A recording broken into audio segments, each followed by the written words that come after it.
Welcome, viewers. This is Wadidja. That's what did you do? What did you think? What did you enjoy?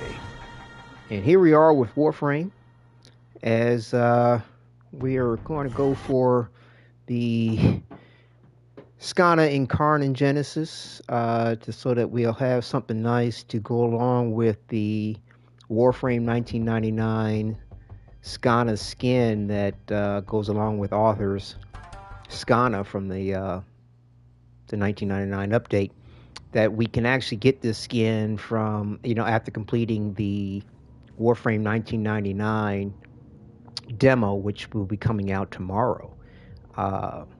Very exciting.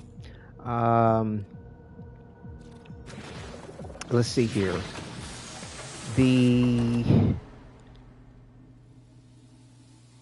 Just to show real quick, right now on the focus thing, I'm just working on getting the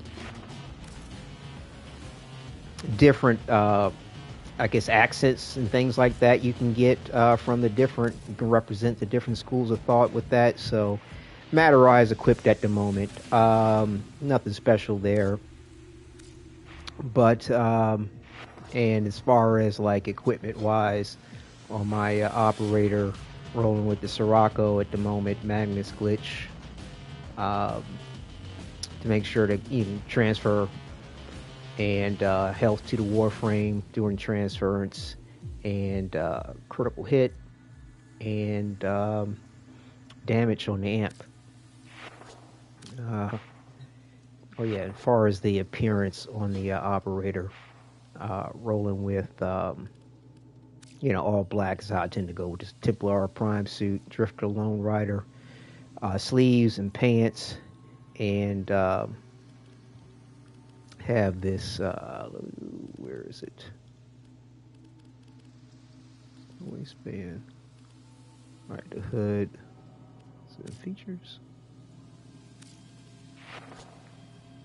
Trying to see, yeah, because I got this, the Sandana, the TennoCon 2024 Sandana, for this Warframe 1999 aspect of things.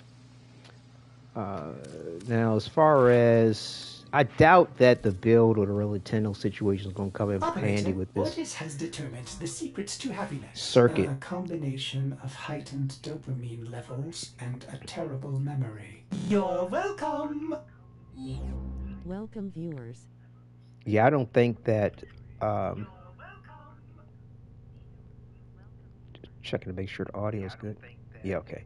I don't think the Warframe elements going to come in line necessarily. Perhaps if I get a choice for my Excalibur Umbra, but dealing with these Archon shards here, health regeneration, health from toxic kills, melee critical damage, ability strength, and ability strength, giving us these stats here to help augment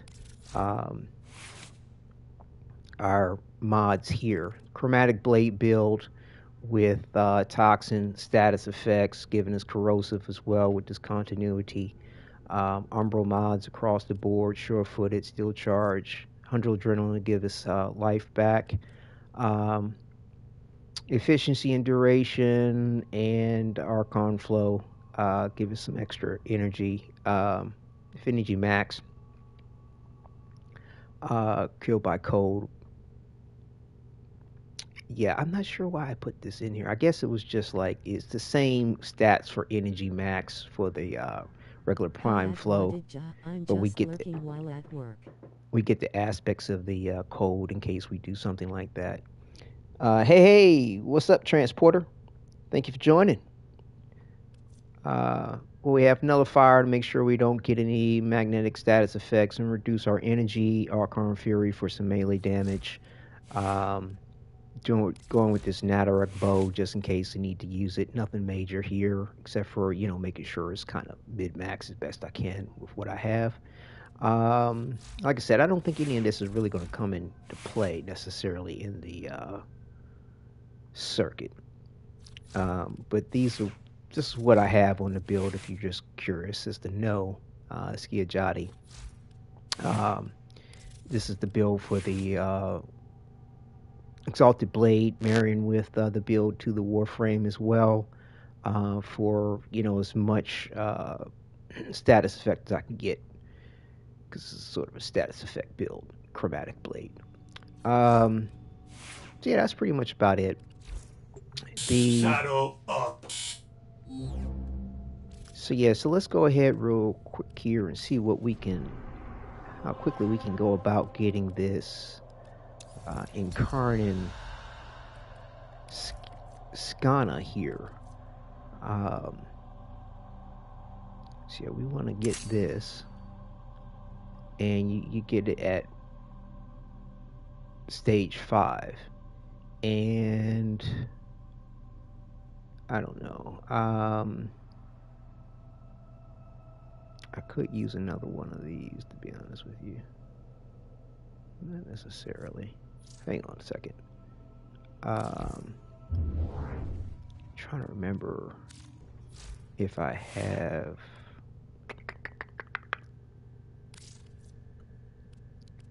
I wonder what's the best way I can figure out.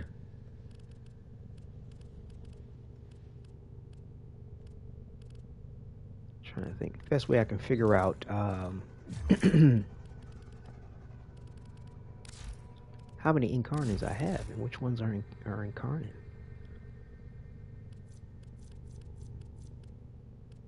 I don't know if that's really easy to just look up.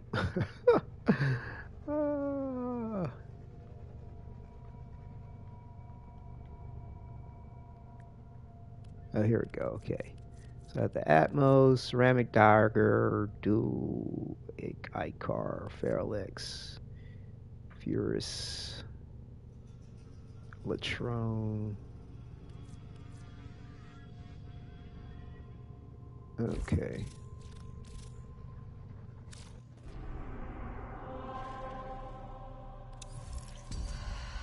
I wish boosters actually worked in this circuit shit, to be honest with you.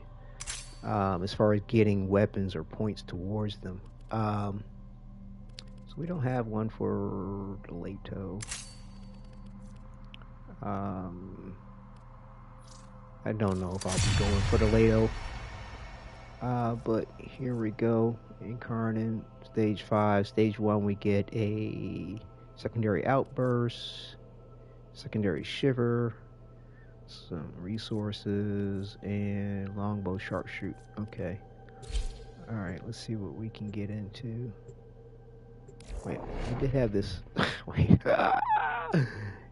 Hello, solo. We don't want to do that to ourselves. No, we don't.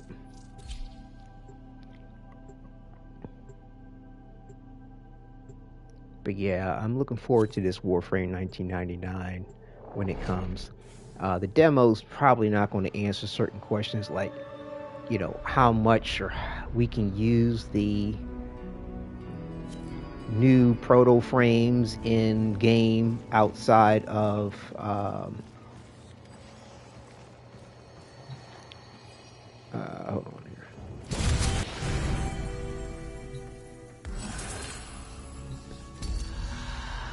Make sure everything's good. Yeah. Baruch. That's what I'm doing for my Baruch.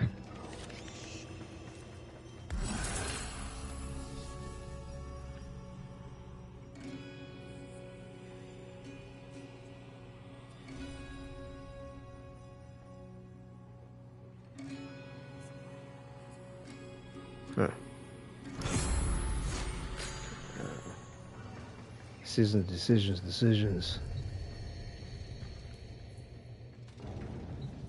The fuck is this?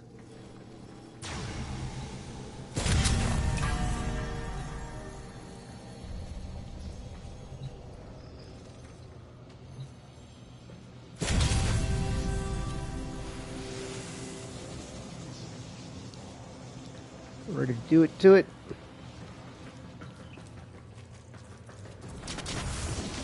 Get those resources. They left. Oh, come on. Shit, man. Let's go. Somebody already in here?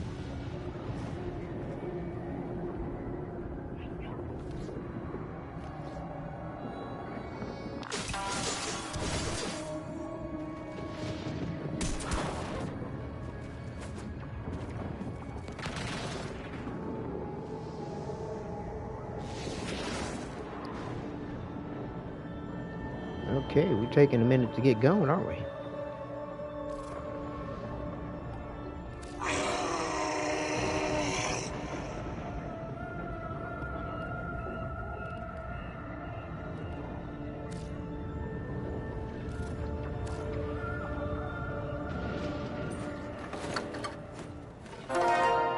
What in the heck are we doing?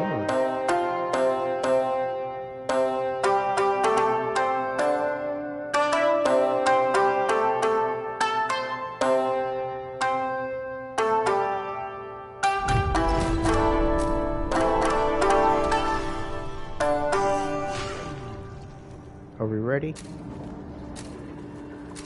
God damn.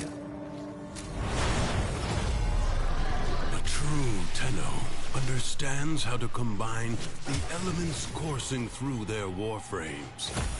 Prove yourself. Find the crucible and the amphors it needs to create a complex elemental force. You found a crucible. Now, liberate the necessary amphors from your enemies. Gas crucible. Seek heat and toxin amphors.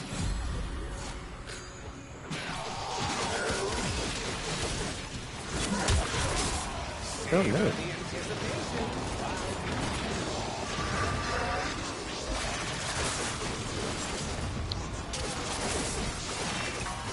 I'm not used to this move.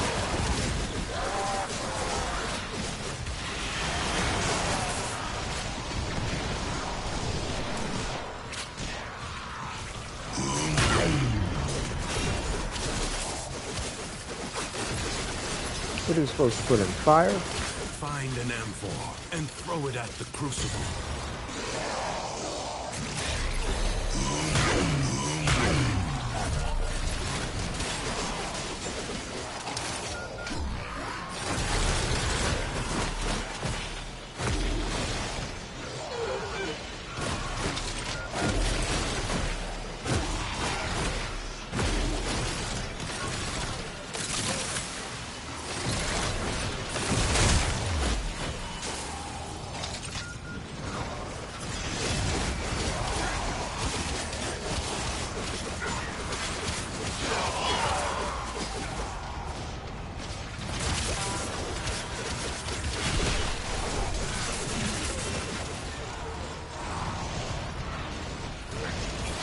Did they pick up the other goddamn decrees?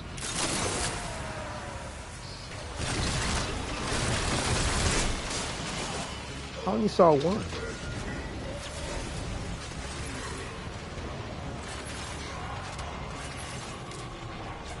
We should kind of let you know, okay, crucibles, remains as crucibles. Where are the decrees at?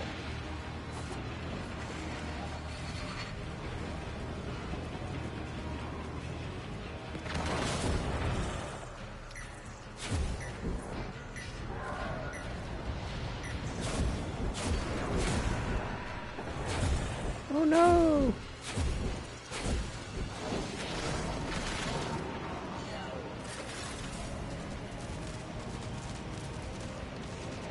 I don't see any goddamn decrees, and I know they only got one, if I'm not mistaken.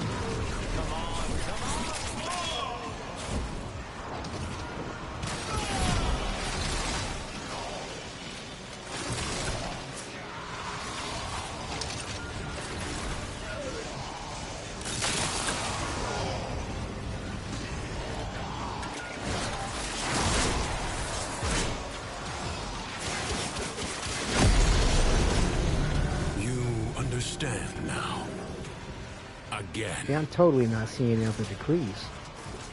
Did you change something?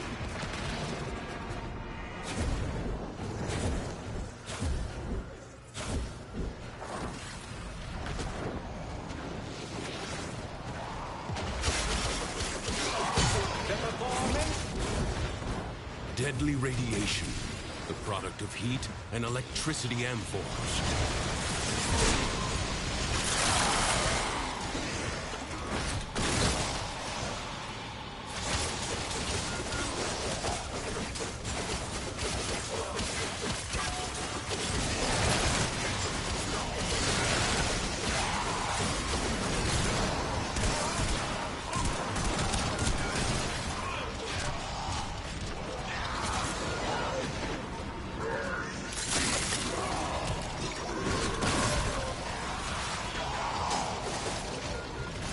Should have been paying more attention to the goddamn decree sheet.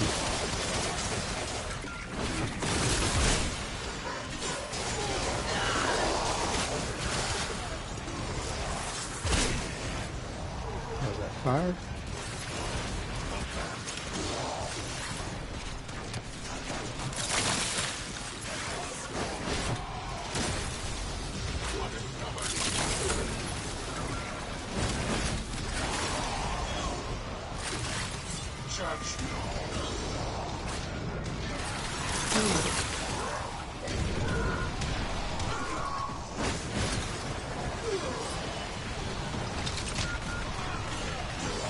Whole lot of ice, whole lot of like everything else but what we need.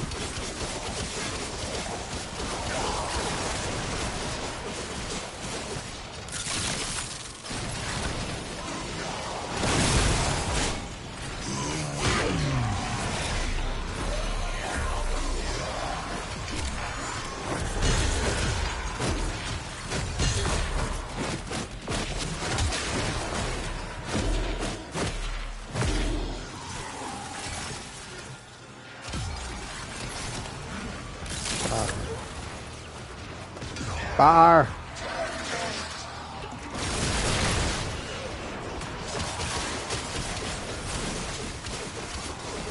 So we need some more electricity.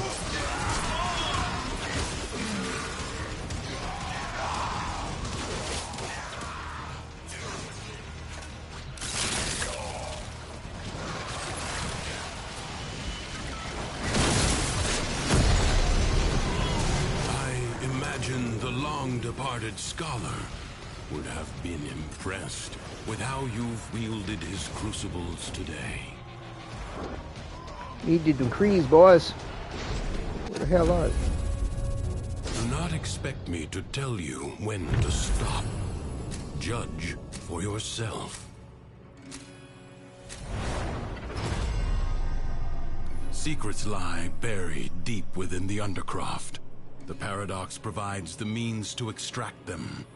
You must protect the excavators and keep them powered.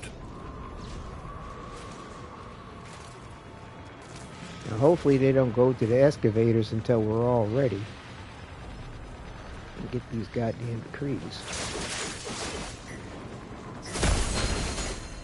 Here's one.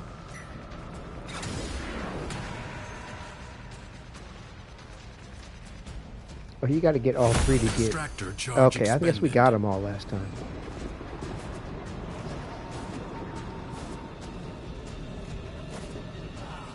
So we got the decree. Enemies are assaulting your excavator. I bet. I don't know why I thought that it was going to give me like you get a decree every time you pick up one of those things.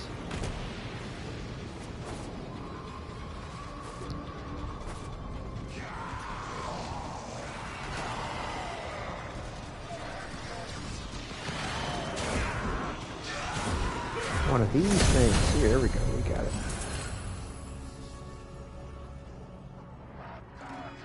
Marking Void Treasure Extraction Site. Extractor in place.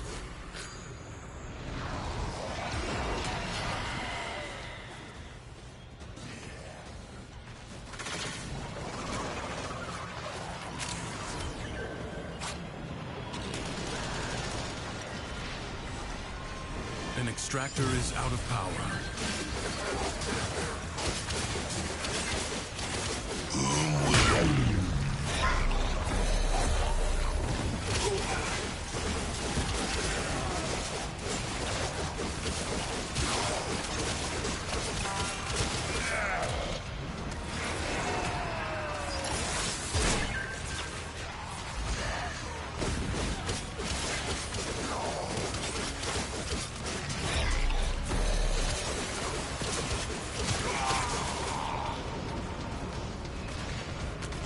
Extraction site may now be claimed.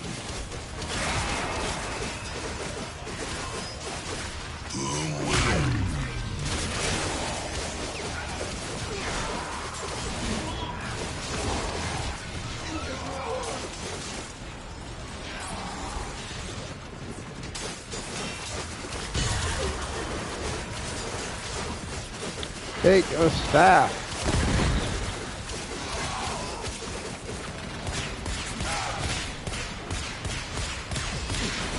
Extractor deploying.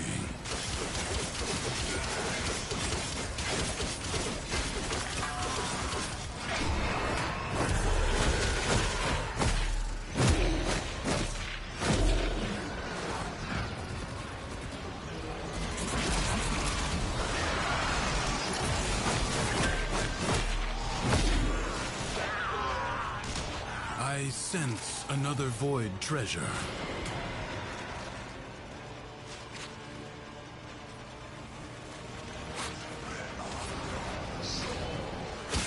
Extractor deploying.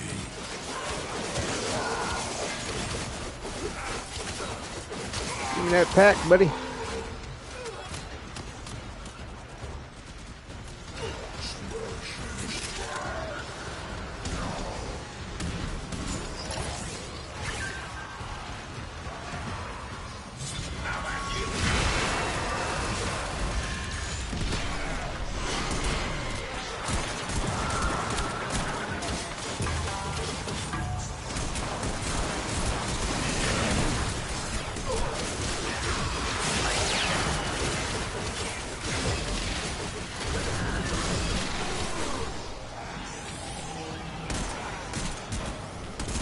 Void treasure may now be extracted.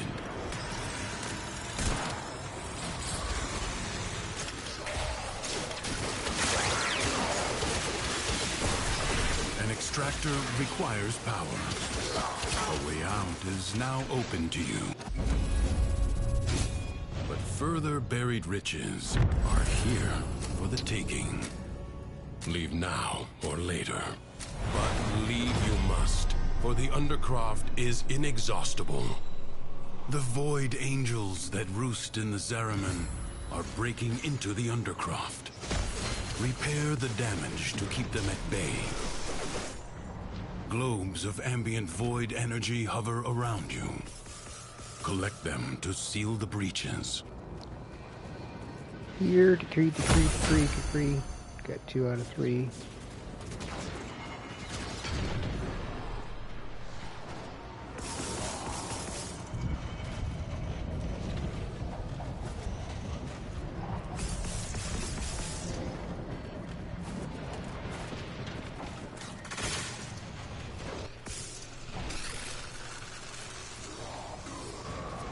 Where's that 3rd decree?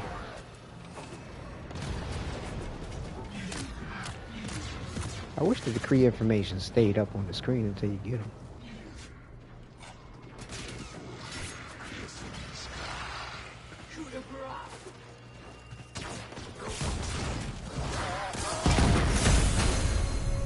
Okay, there we go. Every fish shot that hits target. The Void Angels are unrelenting. You are all that is keeping them at bay. Hold fast. Fight on. Close the ruptures as you would staunch the wounds of a comrade. Staunch the wounds of a comrade.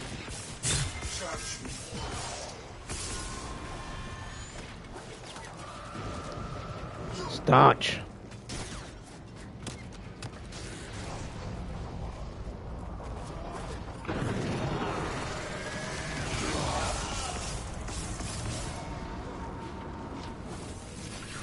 The rupture is closed.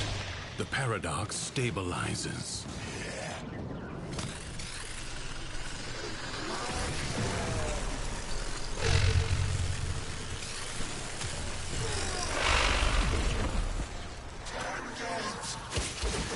A breach has been sealed. Excellent work.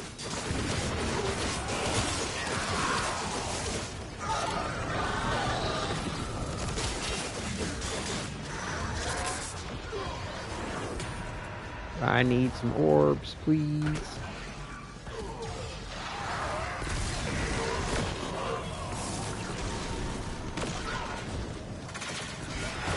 Did somebody get that? If the Void Angels break through the wall, their master will be freed. Do not allow that to happen.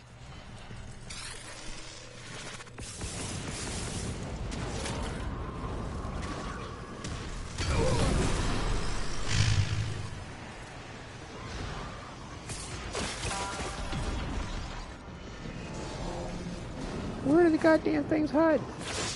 Okay, never mind.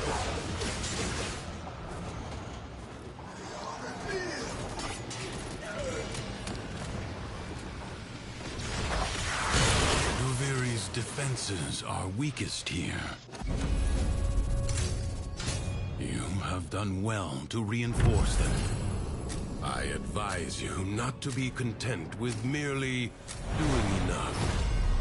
Endurance is defiance. Prove you can endure the Undercroft at its most oppressive.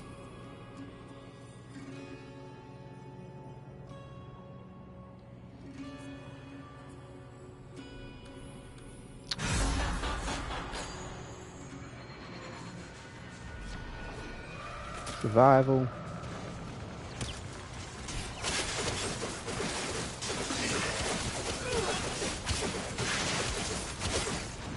I'm gonna mess you up, man. So you gotta look for the damn fragments.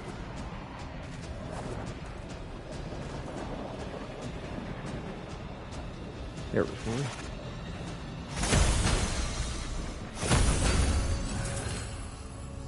One kill, 20 or whatever.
Like I'm all underneath all the action.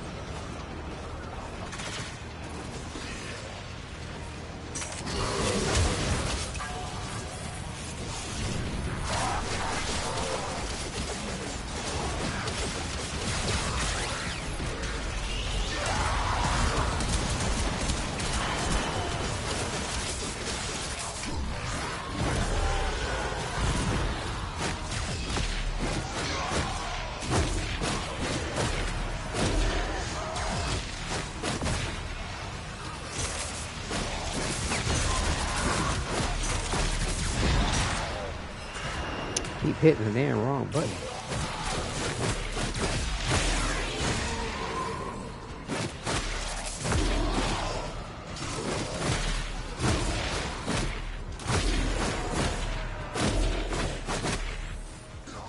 Predicting life support drop point.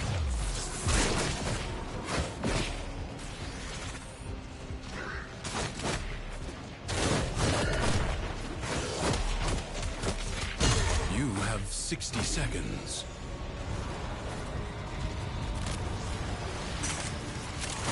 Man, we killing motherfuckers. Like, what the hell, damn shit. Life support is limited. It must not be squandered.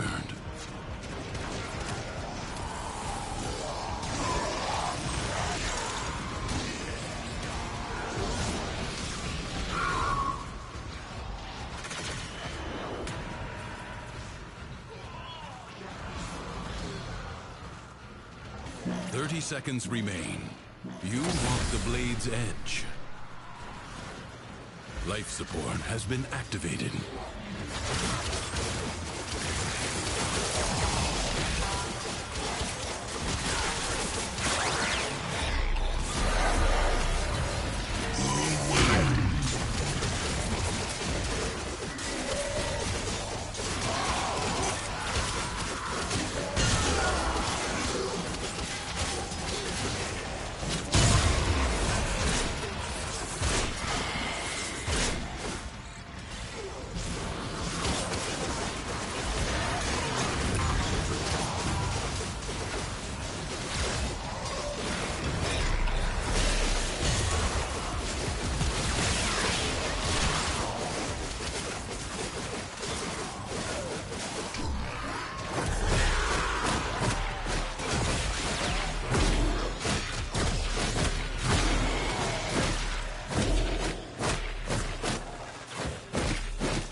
not know why I keep pressing the emote button, or the wheel for the emote. I'm not sure exactly what I'm trying to do. My muscle memory is still probably... Oh, I'm hitting. Oh, I see what I'm doing. Will you lay your sword aside and rest? Or fight on? History dictates that this Tenno asset was destroyed in a grave setback to the cause. Let us rewrite that event. The winds blow fiercely. The rains do not relent. Fence. Still, alright, don't engage the defense till we get the decrees, y'all.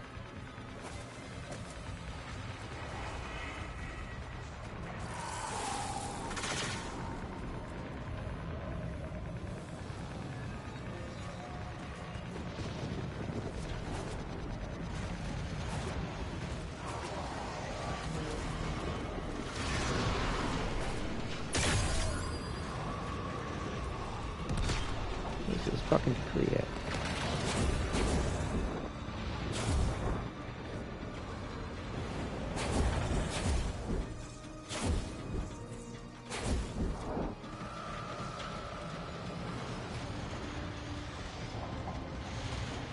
Come on. Sometimes these decrees can really be unnecessarily elusive.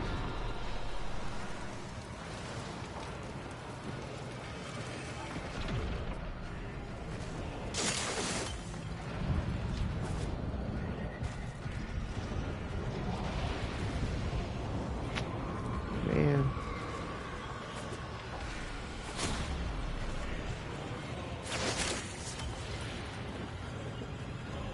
Enemies incoming. Stand fast.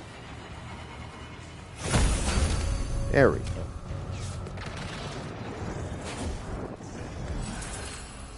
Finish your attacks.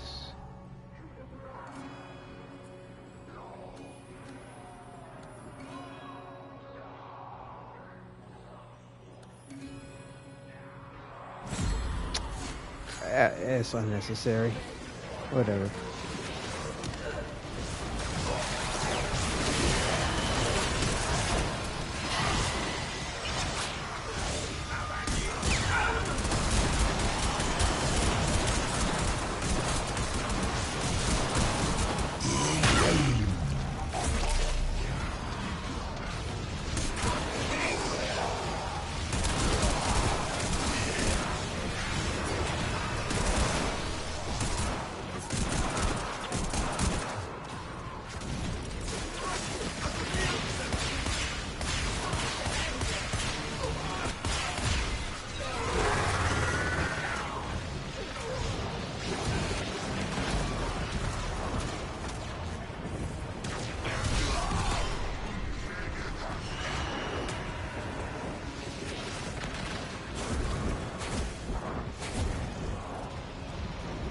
Yeah, I think what it is when I play is being tested.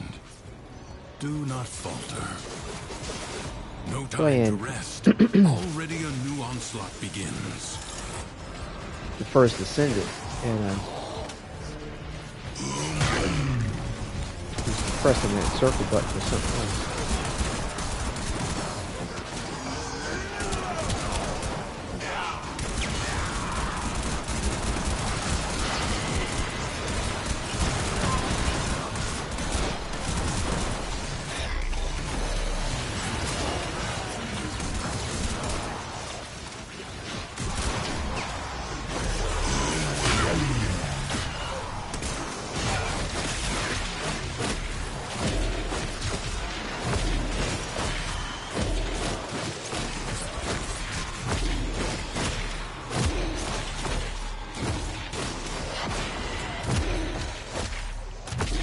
Punching my way to glory.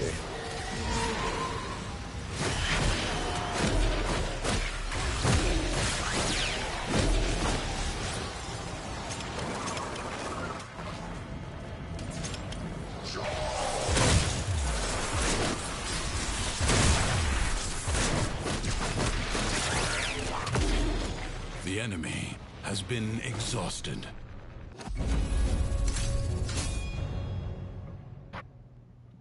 if only for now.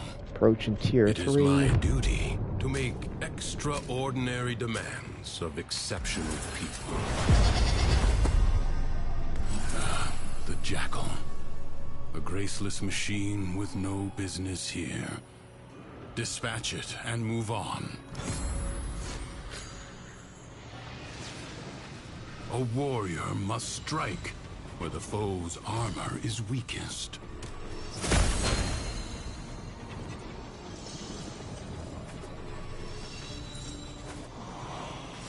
Come on.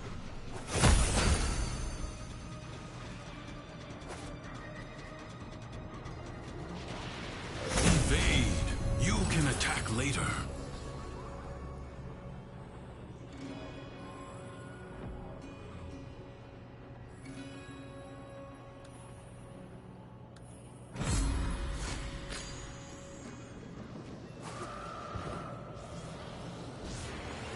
Do not hesitate to attack when an opening presents itself. Avoid the beams. You have an opportunity. The foe flees before your onslaught. Hunt it down.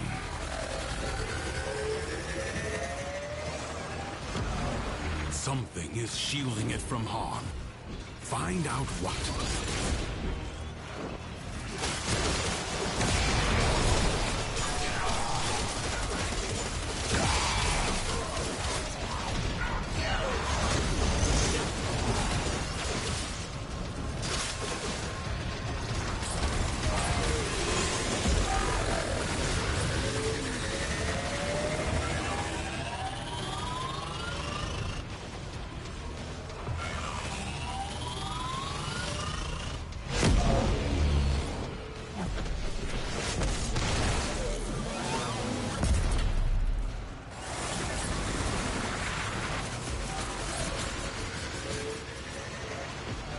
Seek out what protects it.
Jackal destroyed. Finish More it. will follow, no doubt. Be Some nice if we get nightmares the recur. stage 5 for this Skana Incarnon. This struggle I don't know goes about on that, for as long as you can stand.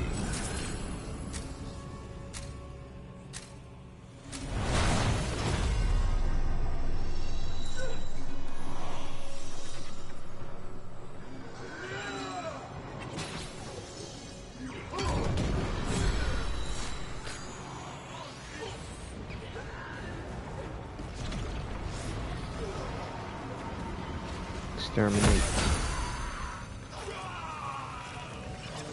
Exterminate, exterminate. 2 decrees.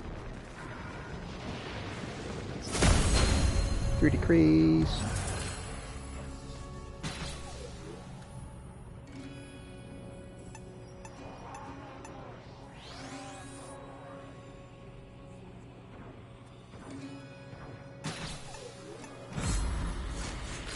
Whatever.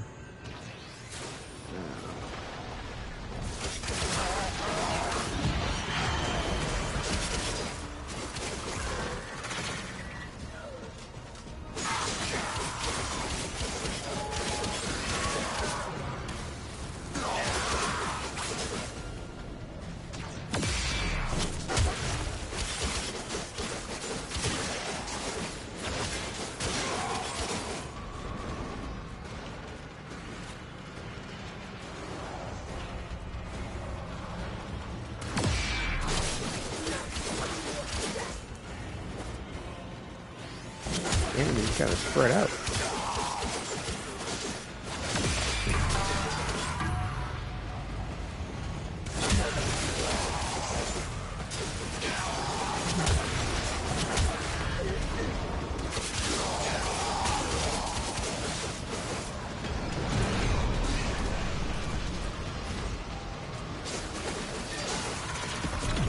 That was an ally.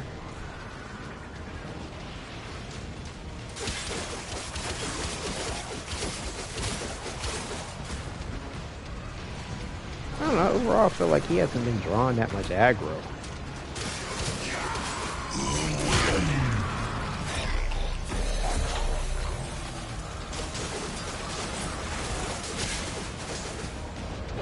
Somebody is awful chatty today. What all is your favorite rip? Oh, bruh, like I've tried to focus on the game, like to stop, chat, type it, all that shit to have that kind of a conversation, like, bro, like, oh man. Do not relent. The battle has barely begun. At least somebody's talking. Oh, my favorite ribbon. I have no fucking idea.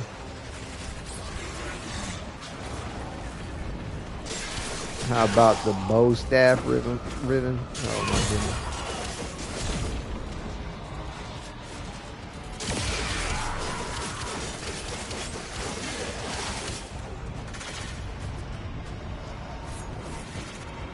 Yeah, I guess Brat and Pride would probably be.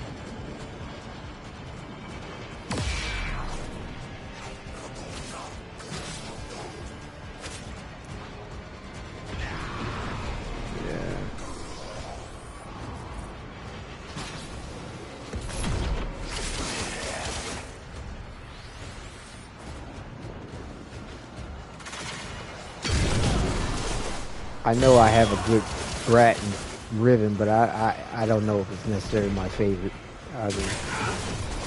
But I'll go along with what go along with the chat.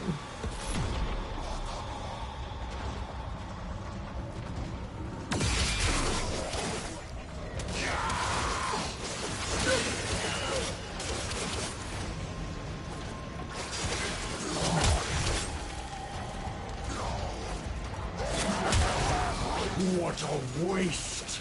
Your scarred vessel comes to beg once more. You...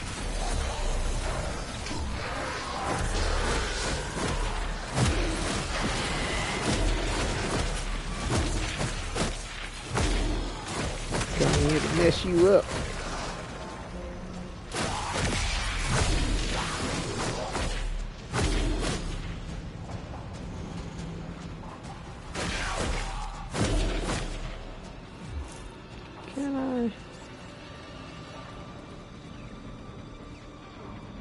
I was trying to see if I could show my build that I have on this. Oh, it shows my profile. Yeah. Whatever.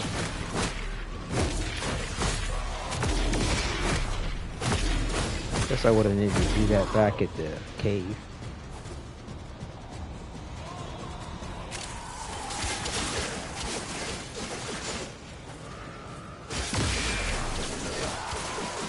Like, it's taking a while to get through this, and I'm like, oh, that's right, they're sitting around jibber jabbering about the favorite ribbon, showing off builds.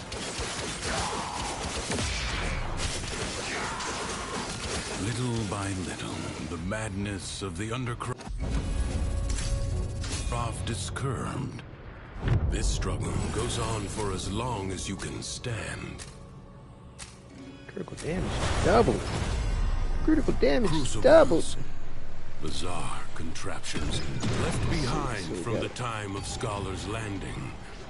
Master their alchemy to understand the elemental forces you wield. Locate a crucible.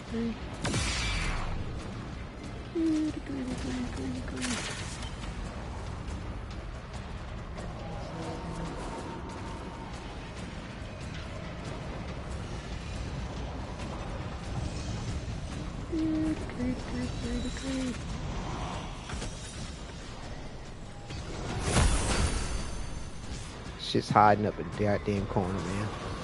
So easy to miss.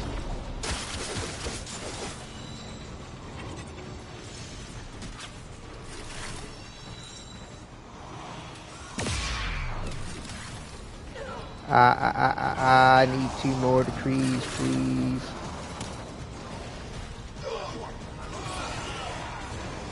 Oh no.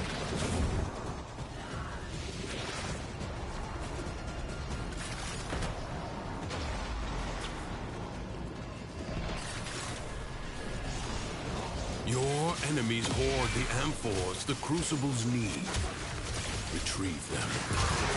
When heat and cold crash together, the blast elemental Man, we force can't is find created. these other decrees. We only got, is that one? We only got one so far. Jeez, I only picked up one.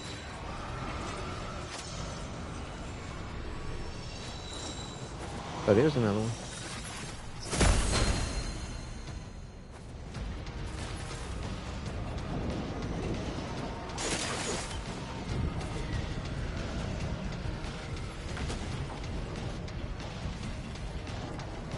Bro, I hope y'all help me find these goddamn decrees, man. These aren't easy to find on this map.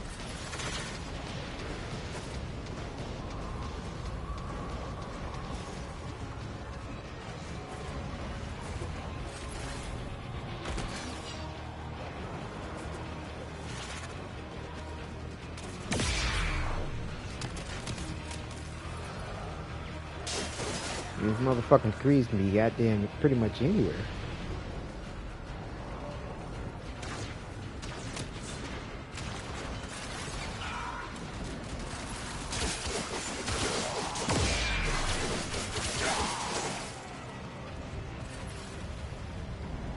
Bruh. Where is this third decree? Come out, wherever you are.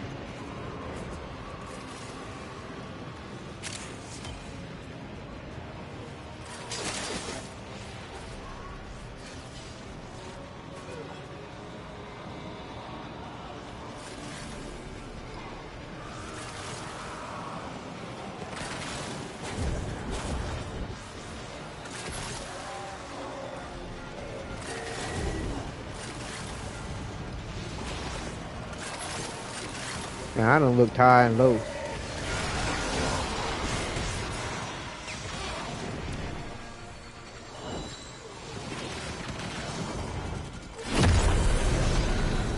Finished. A new crucible hungers for elements.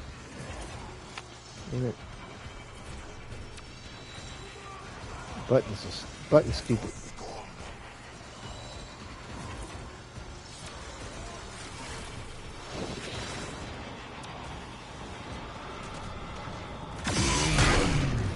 I can't find the third goddamn decree.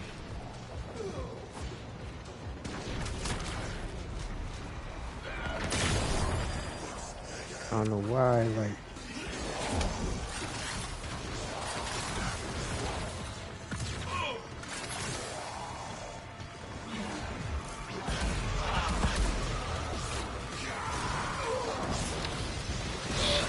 Man. Corrosion's elemental force is the deadly byproduct of toxin and electricity.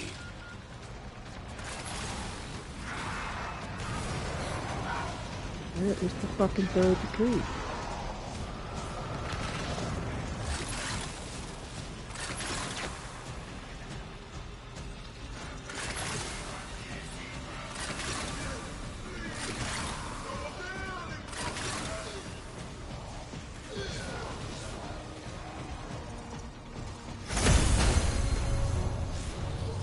Somebody find... Oh, thank you.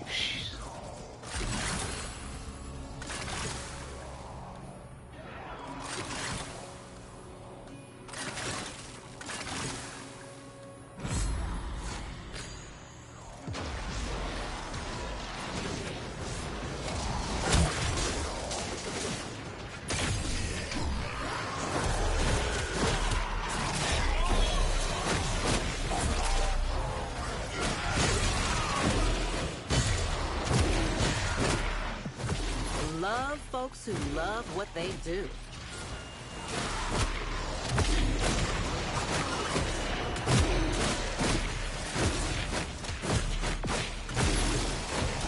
Need electricity.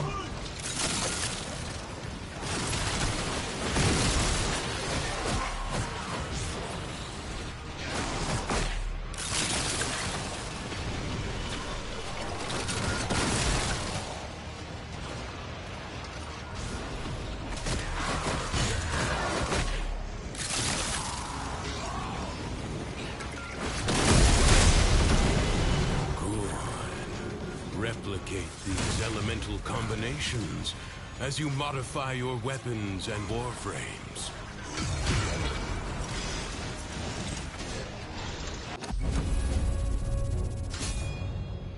Tier 4. It is my duty to make extraordinary demands of exceptional people. Secrets lie buried deep within the Undercroft. The paradox provides the means to extract them. You must protect the excavators and keep them powered.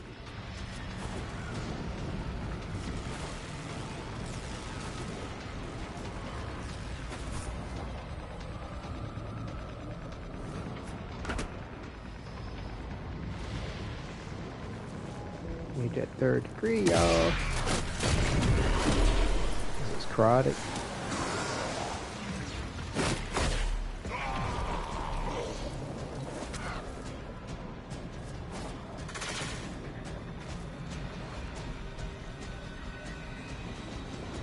An extractor is out of power.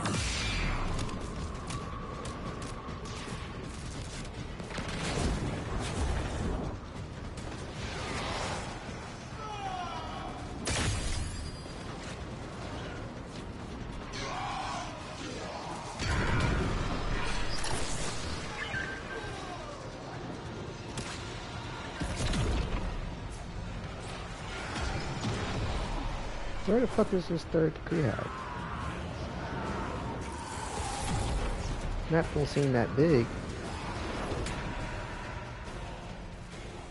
There's that many spots. Void treasure location established.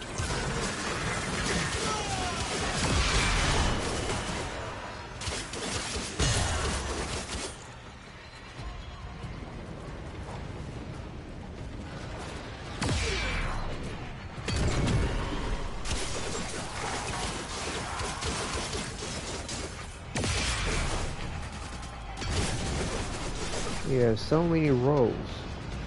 Here we go. Here it is.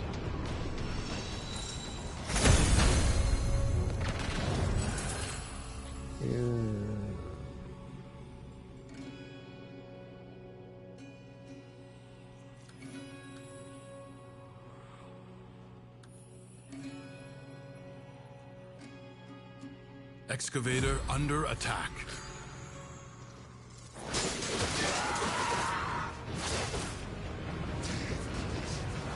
Extractor in place. A void treasure has been located. Extractor in place. Did not mean they triggered that.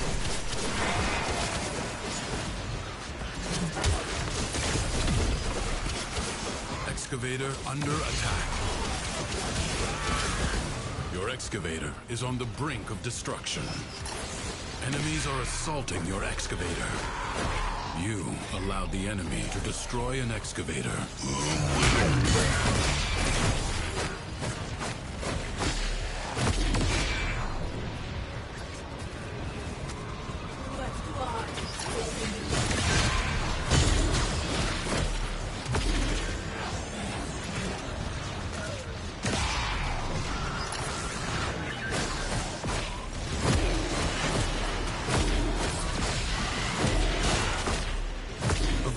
Treasure has been located.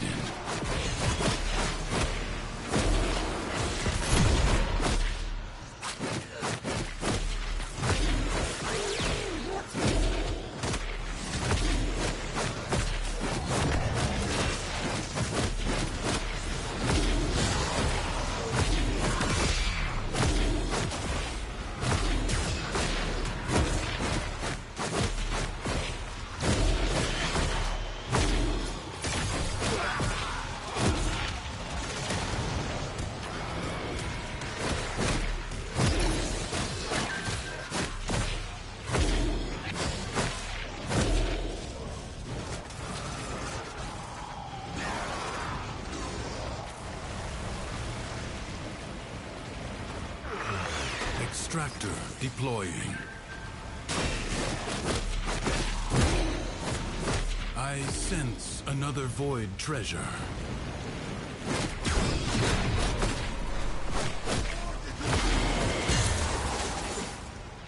Extractor in place.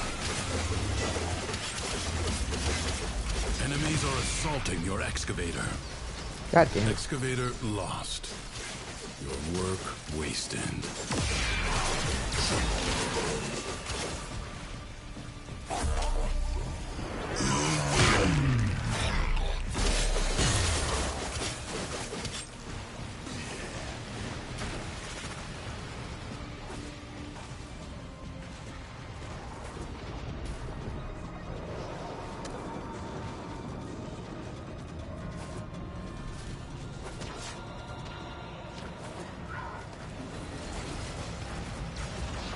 A new void treasure may now be extracted.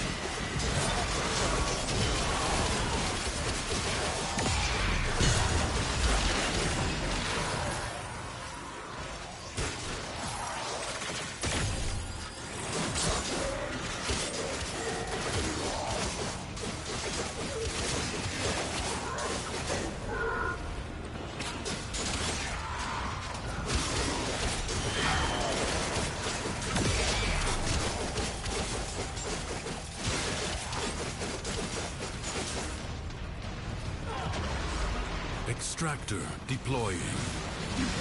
Excavator under attack.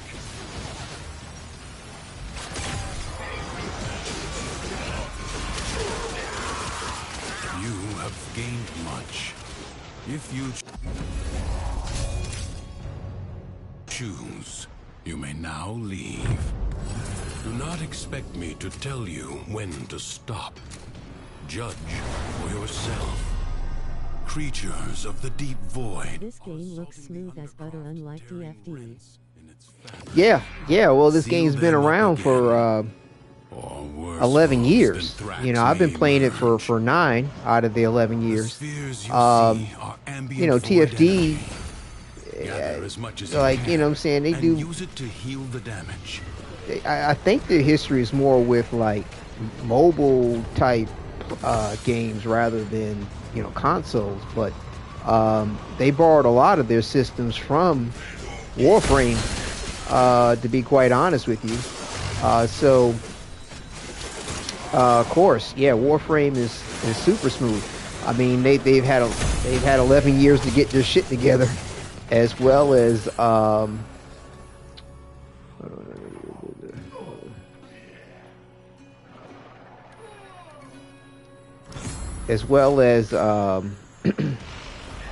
you know, refine their systems. I mean, they're working on their own type of engine as well. So, you know, everything is in home with Warframe, and Digital Extremes are the developers. Their master will be free. Do not allow that to happen. But yeah, it's a whole nother bag. I'll be honest with you, it wasn't until playing the first Descendant with their human-looking characters. So they still release updates? Oh, of course, dude. This game is live. It is fully supported. The community and the developers. I mean, it is safely in place. Does not look like it's going to go anywhere for years to come. You know, live updates, hot fixes. I mean, you know, full attention. Digital Extremes is working on another project, but they have not neglected the attention towards this game or the new content that's coming out, new Warframes. You know, I think they have like, I can't remember how many Warframes they have. I think it's like 60 come out Warframes now or some shit like that. Maybe it's 30 something. I can't remember. Trust me, more Warframes than you know what to do with. But yeah, the thing of it is it wasn't until playing the first Descendant that it made me think to myself, like, oh, there was something kind of missing with my Warframe experience, and it was like, it was kind of fully relating to the character you're choosing. Like, You know, I could go into my Tenno form and use this human-looking character, but the mobility in the gameplay is definitely drastic than what you standardly deal with, or even what you started dealing with. And with the First Ascendant, you have these human-looking characters that you can immediately kind of identify with or relate to. I mean, the Warframes are cool. The concept is dope, don't get me wrong. But if we could have a human face to them, that would be dope. And supposedly we're going to get something like that when it comes to this next update coming out in, I think it's November, December? But we get the demo preview of it tomorrow with this Warframe 1999, where we'll get to play these proto-frames, as they call them, that have human faces. Hold fast. But the thing is, I think it may only be limited to a particular type of game segment. I'm not sure. But it would be great if we'll have the ability to use these proto-frames with human-looking faces in any game mode, you know, or have the opportunity in any game mode. Like I said, I don't know how limited it will be. But the thing is if we have the human faces to identify with on a regular basis, then ooh, man, I think I might be really sticking with Warframe more so than anything else, because it'll bring a new love and identification to the Warframe, especially for me, Excalibur. But you know, we have to see. I don't want to get my hopes up too much. But supposedly we'll be able to get the custom skins, or have some custom skins in relationship to the proto frames. But I don't know. I don't think it's going to be what I'm looking forward to. That's a good point. They look cool, but they're kinda alien looking. Human Warframes would be dope. Right. They're somewhat detached from what you may be used to seeing. So yeah. And I really didn't realize that until playing the First Ascendant. I was like, man, that was what was kind of missing from the equation. Okay.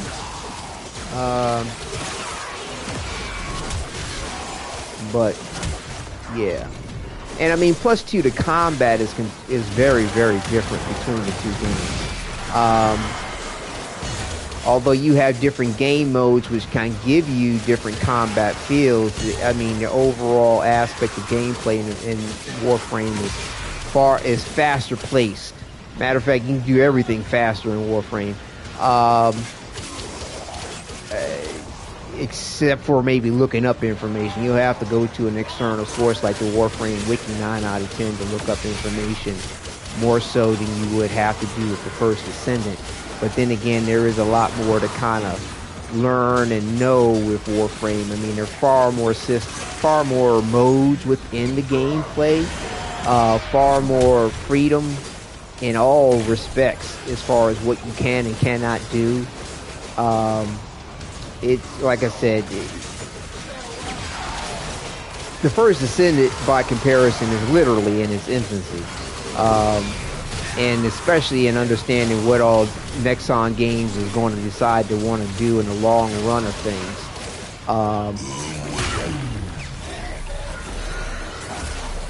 You just still never know what they're going to do.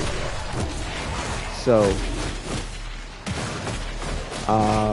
You know, as far as balancing things, character development, you know, but I tell you one thing's for sure is that they're going to stick to keeping their prices the way they are. They're going to stick to, I think, the model of making sure you have specific descendants and specific weapons to more properly deal with certain situations. Now, you don't have to have them, but you're going to be kind of suffering if you don't. Warframe's a little bit more friendly. Grant you know, there are preferred aspects, and everybody kind of has their, you know, they'll have their opinions on what's a meta per se, but it's not, to me, playing what I want to play whenever I want to play it hasn't had the negative side effects that you get with the First Ascendant. You know what I'm saying? Like, I can generally compensate for whatever loss I may or may not have. It's not that big of a deal as far as damage or capability.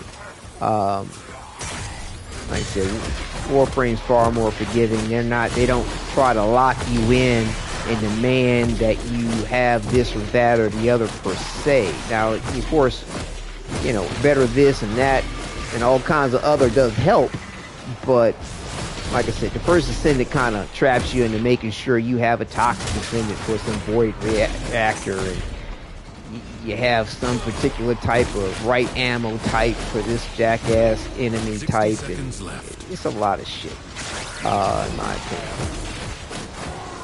opinion. But you know, it's kind of cool in its own way, but I find it to be more of a pain in the ass to the challenge. That's how it feels to me half the time.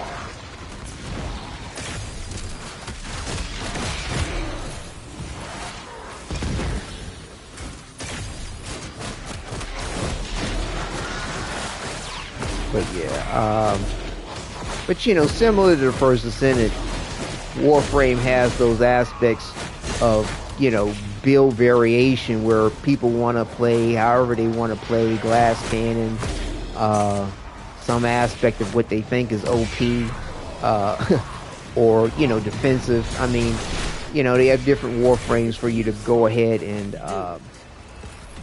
you know, have certain specialties if you like.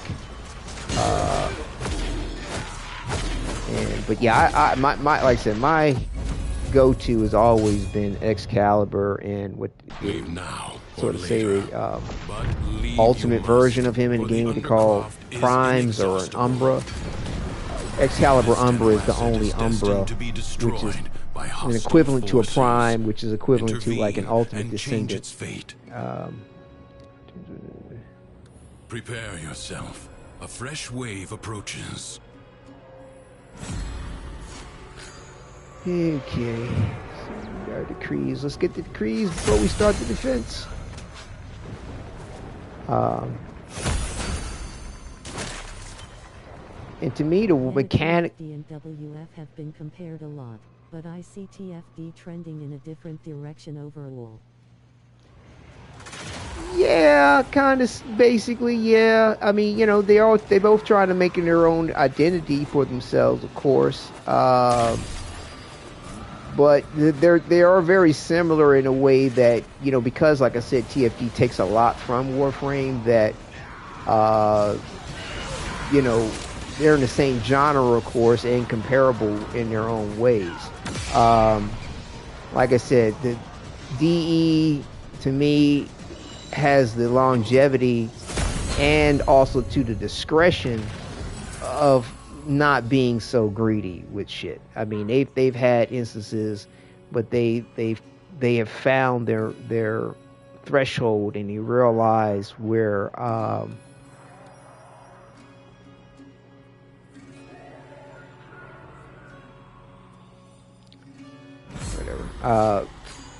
you know, that they don't need to be as greedy to still earn a profit. And be right back. Gotta help somebody find some keys. Well, I tell you.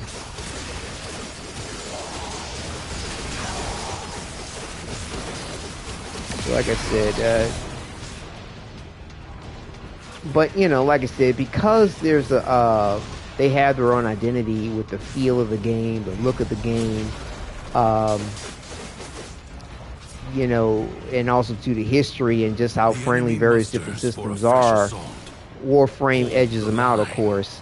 Now, if Warframe takes a little bit from Nexon in the way that, you know, Nexon is taken from them, they'll definitely allow us to have a human face to our Warframes with these proto frames, using them in other instances besides the 1999 content that's due to come out.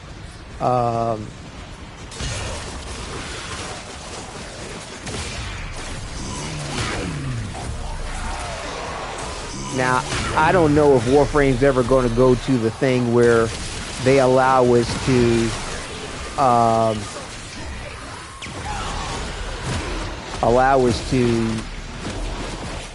what they call forma in the game, or like I said, it was the first ascendant used these crystals.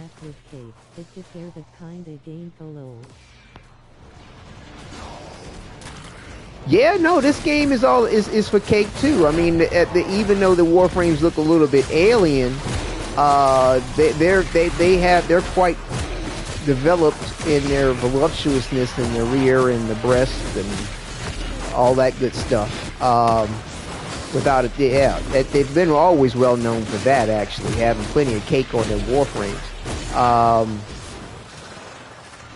You know, they're definitely uber masculine, uber feminine in regard to those aspects. There's the gender bending aspects of things too, but they're all about the cake. And like I said, these proto frames are going to be looking human in the face, and like I said, the body types are going to be human. Not all the Warframes have human body types, but some of them, you know, a good percentage of them do have the female-male type anatomy. But yeah, it's a different bag. I mean, like I said, you have your Tenno, which you can run around with. But like I said, their capability and the manner in which you use them is a lot different. Fire birthday cake party in place. Right. Yeah, but like I said, they have elements of the lust factor, cake factor, the booba factor, for sure. Not you know, like I said, the Warframes tend to the females and the males tend to relatively be built about the same. There's not a lot of variation as far as the human and male physique is concerned. Now they have a wide range of how the descendants can look in general. Okay, but shit, we got the tier 5. I'll take that.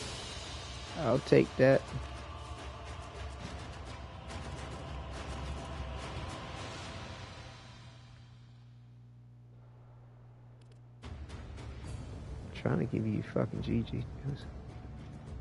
Damn it. I think the cursor is over. Where is my cursor?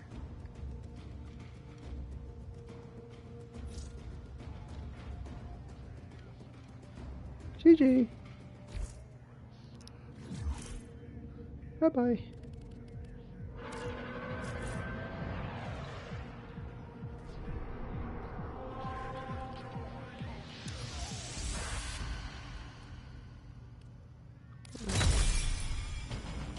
I'll take that, thank you. And that. And that. And that too. There we go. We got what we came here for. Boom. Boom. Yeah, there's some other stuff that I wouldn't mind, like I said, getting, but like I still did. I got a lot on the plate as far as things I'm trying to enjoy and, you know, present on the channel as well. Like several demos that are out that I want to get a chance to play before they go away. And right now they got a beta going on. There's still freaking Black Myth Wukong and all the way out here. Operator, I don't think you should answer that. Let's see, there's still Black Myth Wukong and Warhammer, like, and Star Wars Outlaws. Like, I got so much on the plate, it's just ridiculous, and it's just been a bit much trying to get the what's the word I'm looking for? Trying to get my schedule together to broadcast a little bit more frequently. You know, with me trying to make the channel, you know, a partner with YouTube, I've been trying to. I've treat this as a job, but at the same time, not everybody's going to respect it as a job until it starts earning some kind of money. And like, what do I'm trying to remember what I have to do to get the Incarnon. Oh, that's right. I gotta go. I think I gotta go to this dude. It's been a minute since I did the the fuck. Can't pronounce the damn word right. Incarnon. There we go.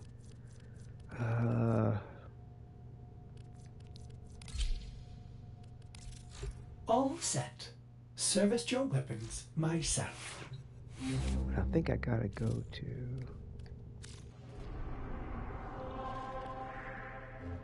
Zeraman and talk to a dude.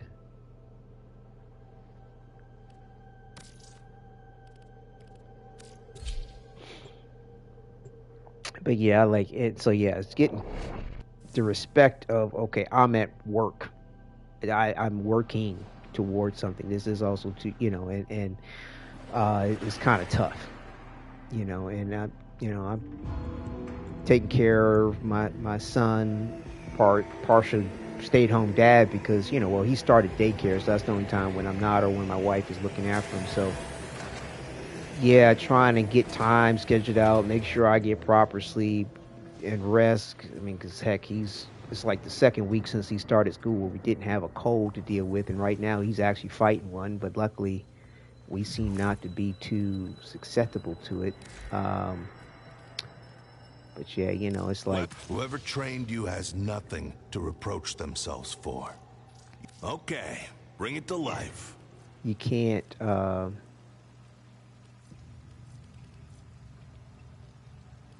prison's kind of not ready. But like, okay, so I have none of these pathos claims. What? Oh my god, I should have been running around looking for those more often. Fuck.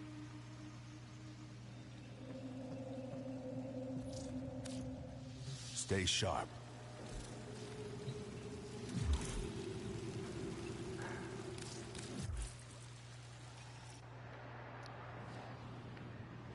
But yeah, looking up stuff in Warframe has always been a little janky, but at the same time, the Warframe community is mad extensive, especially within the Wikipedia articles.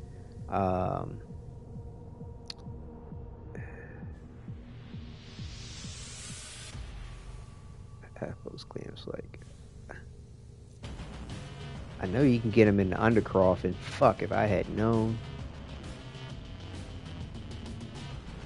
You can get pathos claims from other places besides the fucking worm, overworm, and Duviri. Oh, maybe not. Hold up. Maybe, oh shit, that's right. You can't. Damn. Fuck. So I need to go to Duviri. Beat this fucking worm thing. Yeah, I'd be honest with you, the worm is so much easier to defeat on normal without a whole bunch of BS. Orders has been counting.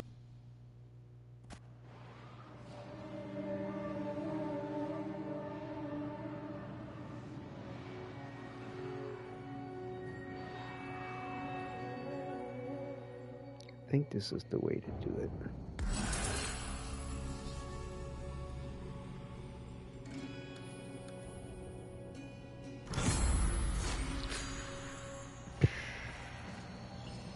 Oh shit, got to use my Excalibur Umber. Oh. Don't ever want to pass up an opportunity to do that. Oh.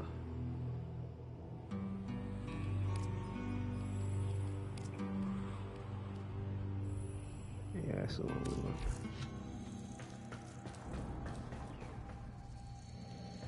But like,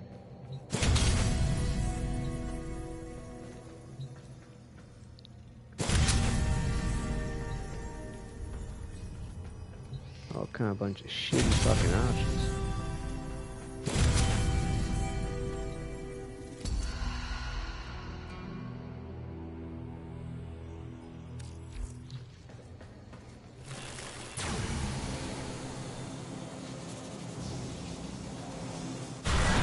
The covetous courtier.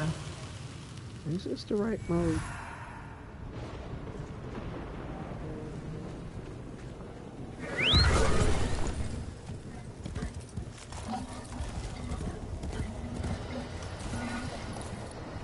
What the fuck is marked over here?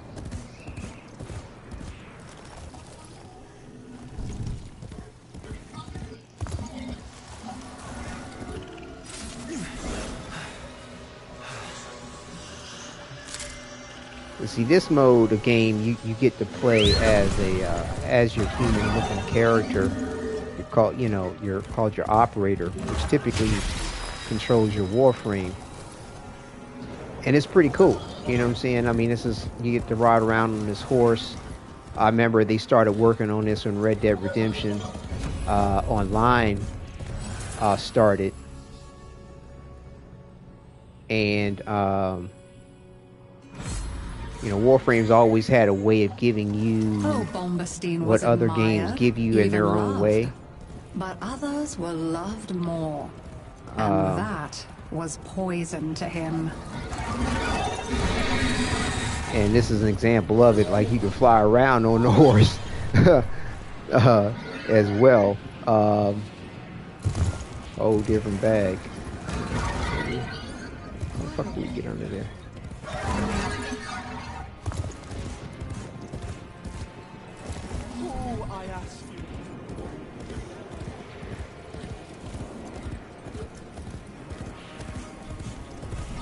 Sure how to get under there.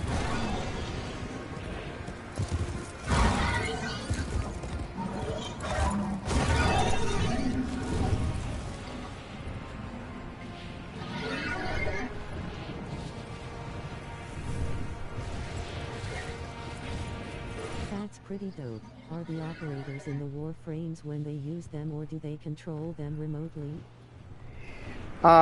It's sort of combination of both. They call it transference in the game. The operators can basically transfer their essence into the Warframes and use the Warframes to transfer their essence to other locations because they're essentially within the Warframes. Now, in this particular realm is what they call Duviri. It's almost basically like an alternate dimensional timeline. And which links them to this current universe that you inhabit within Warframe. So once you get to a certain level within this alternate timeline of things, and universe and dimension, so to speak, you can call upon your Warframe to do things. But you got to add, get decrees to do it and what have you. It's a rather interesting game mode that they created. Why can't I find my way I grew under up here? hearing stories set a of waypoint these odd to do that? configurations. How Okay, riches cool. awaited those clever enough to solve them. Show me what that feels like.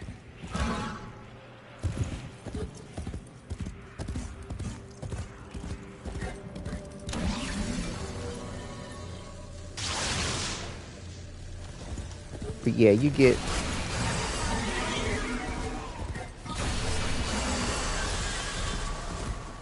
God damn it.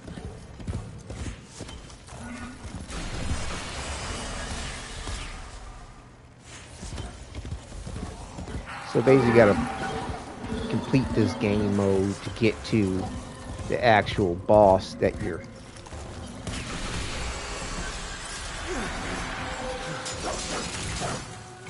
you have to fight.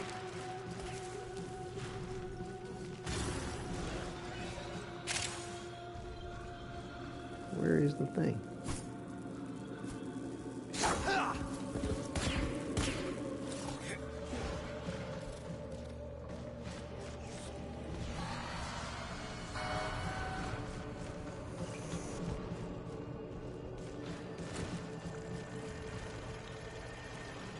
It's pointing Off to the right.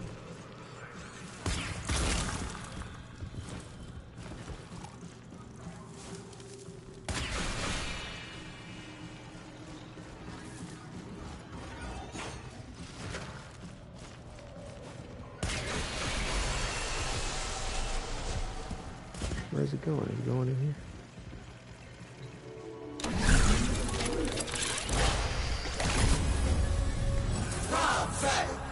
Aren't you clever?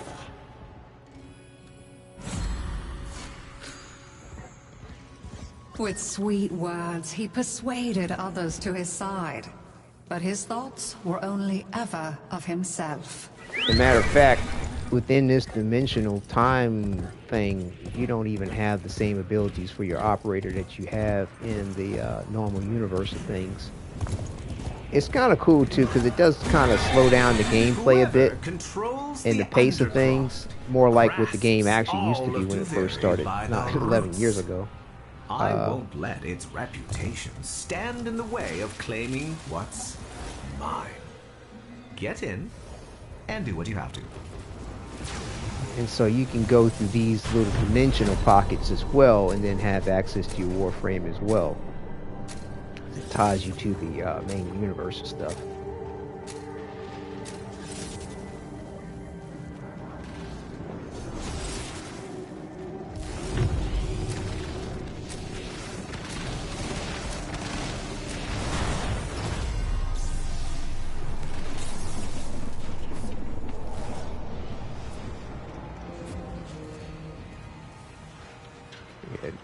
Excalibur is my favorite.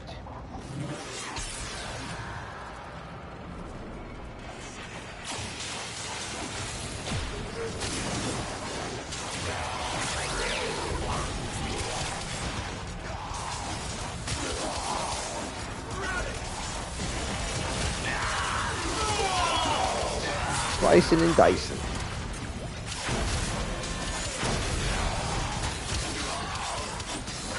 You too can be the sword.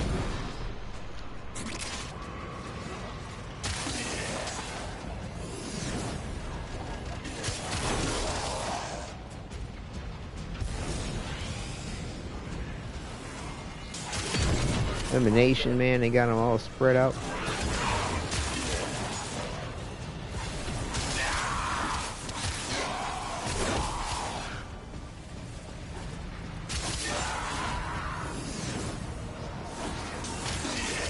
But yeah, Sharon in the first Ascendant, her first ability is a little, you know, it's like a 1% version of what Excalibur can do. And, you know, her Transcendent mod, which allows her to project her sword or her sword cut, is what Excalibur can do anytime he wants.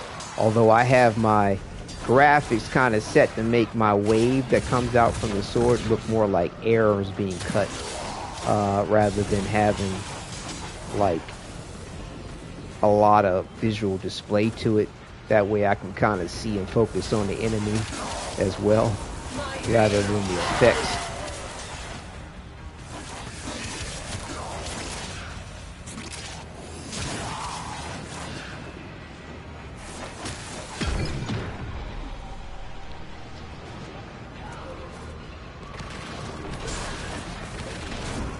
But see, in this mode, like I said, your Tenno, your operator, has the abilities like they do in the normal game. Yeah, you gotta do a lot for it, and really to make it successful, you want to be cloaked and then use that #1. I mean, like I said, I like the idea, Sharon, because she reminds me a little bit of Excalibur, but you know, I'm hoping that they give her a little bit of a rework when it comes when her ultimate comes out, which I believe should be the next ultimate.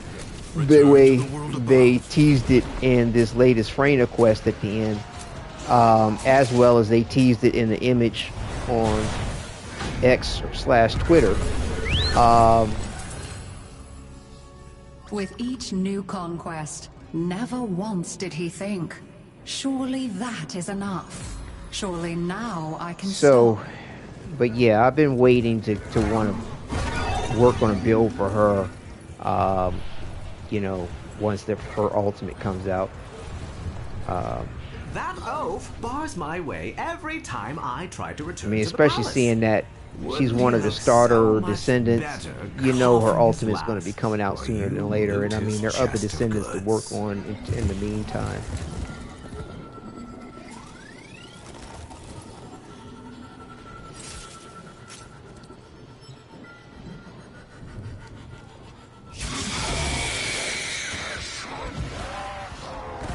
I'm sitting here wondering, like, what the heck? Why are they waiting for open the chest?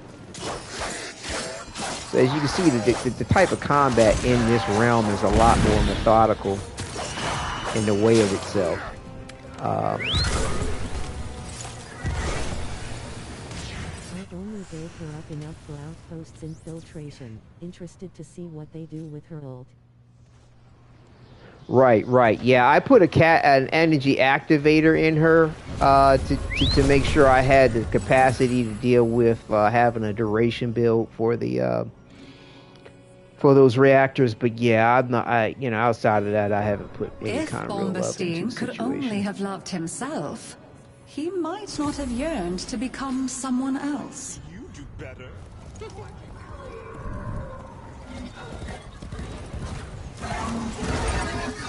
How would it be to own the fastest Kaith in all Duviri? Glorious. Make a little boy's dream come true.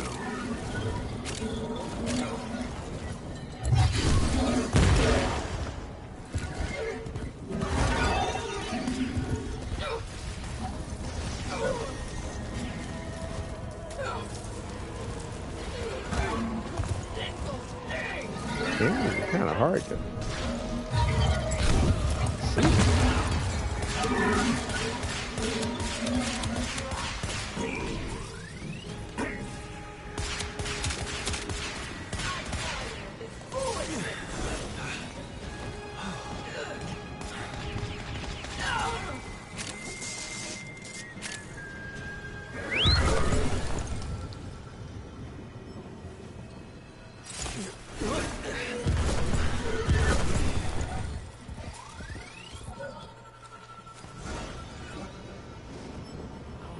You gotta play this little mirror game and match your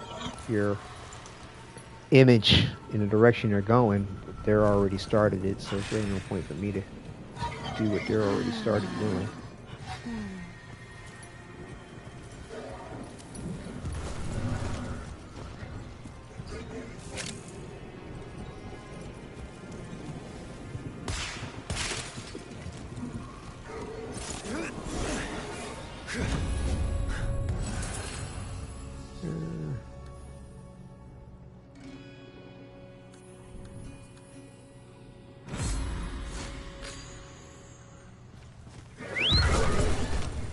Okay, now we can finally I do this race thing.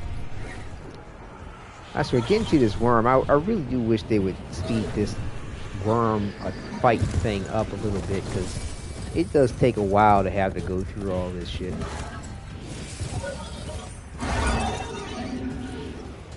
Oh no!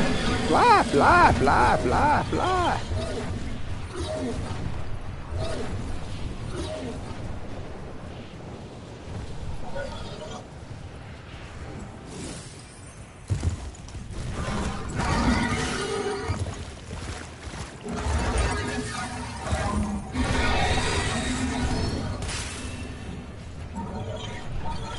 Come on, come on. What's going on, guys?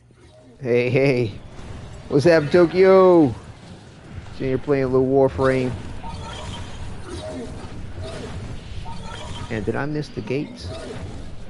Hey, y'all help me. Are these dudes even help me run this race? What the fuck?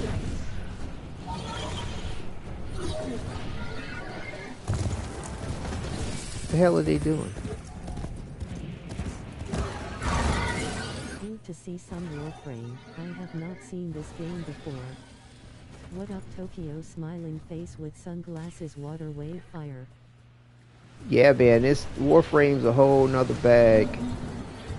But I'll be honest with you, not playing MMOs or these like free-to-play type games does free up your time to do other shit, because these are very time fucking consuming. What? Okay, y'all, for real, like, why is this ass just sitting over there? We need help running this race, bro.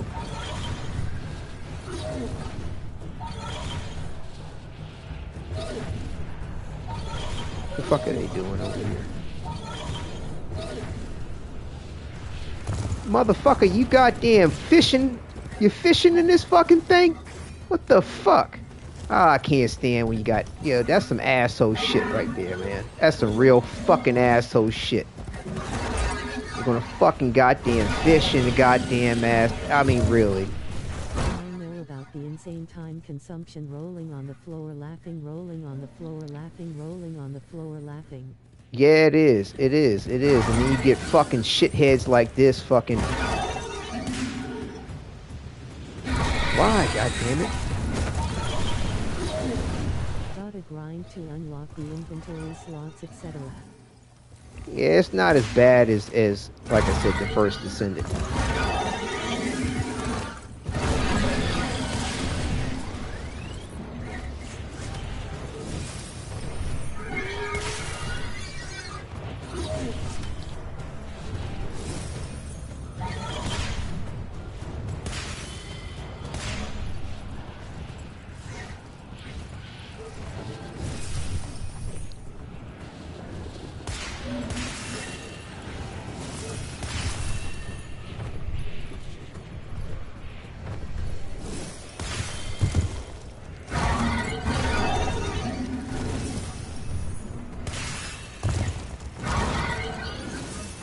Fly, bitch, fly, fly, fly, you motherfucker!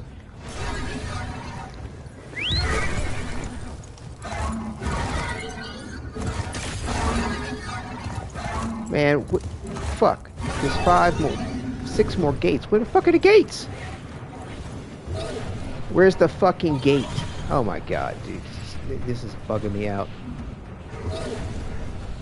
This is bugging me the fuck out.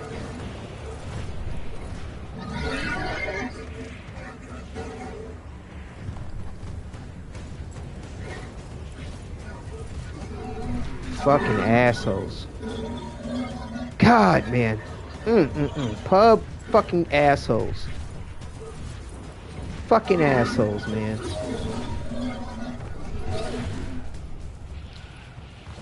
Where are the fucking goddamn ass markers for this race?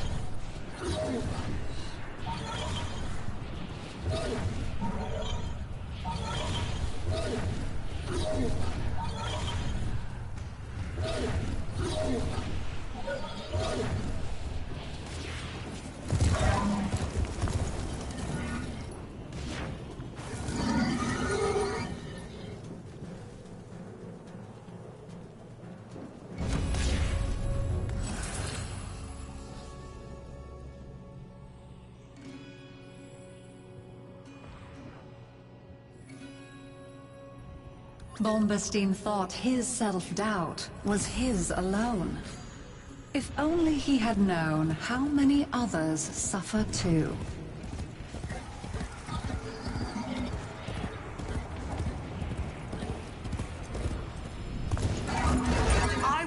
You know, I really want to get in that chat and just say some real fuck shit to these assholes that just fucking did a whole bunch of other dumb shit rather than going along with the fucking objective, man.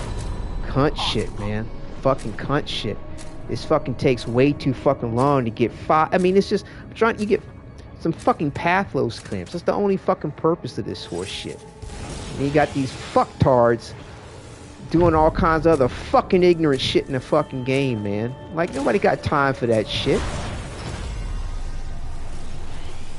Fucking assholes.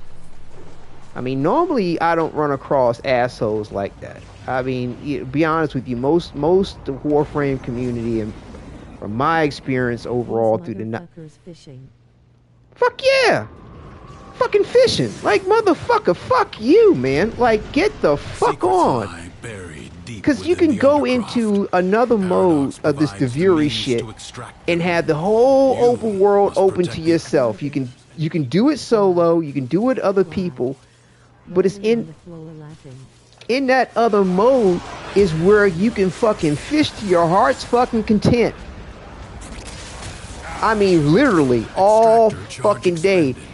And I mean, the fishing thing is cool because basically you use your Tenno to kind of inhabit one of the little creatures underwater. You swim around eating fucking fish. During a mission. Rolling on the floor laughing skull.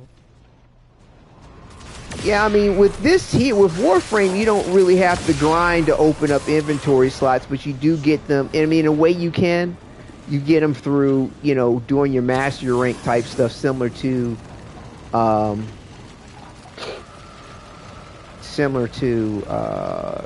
First Ascendant.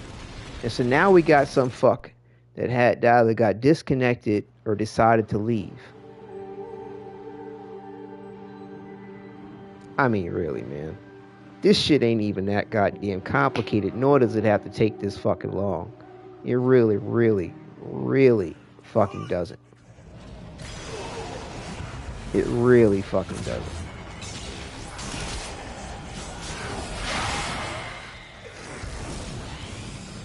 I mean, this is just kind of sad.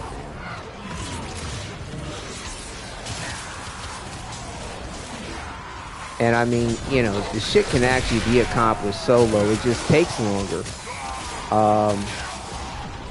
But like, I think I have to do this fucking horse shit. Like, you know, it'll be a different combination of objectives. But I think I have to do this horse shit like another 2 more times after this to kill this fucking worm thing to get the fucking pathos clamps for the Incarnon weapon I just got. Well, Arcanon, the adapters, Icon. Fuck. Hard to fucking pronounce these fucking goddamn words. Lose the race cause of the fishermen. No, there was there were 4 of us all together in this.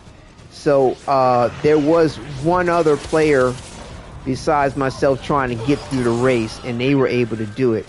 I thought I was going to be able to do it, but then, like, for some odd reason, the horse thing wouldn't fucking put out its wings, and I fell, and all of a sudden I couldn't find my way to the course of the race the way it highlights itself. So, yeah. Luckily, they were able to do it. So, yeah, whoever was hosting the game, I don't know if that was the one that was fishing or not. But whoever was host, because this is peer-to-peer, like most of these fucking games out here. And, with these multiplayer shits. And in peer-to-peer, if depending on how they have it set up, you know, you'll lose connection to the server if somebody disconnects, who's actually hosting the match. Yeah.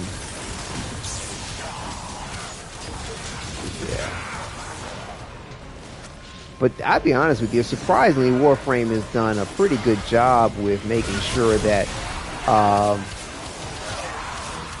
you know, their peer-to-peer networking actually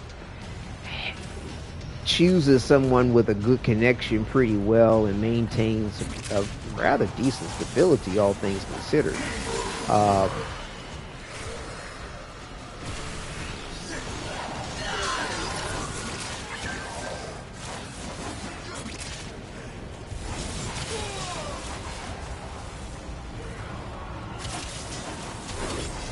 But yeah, so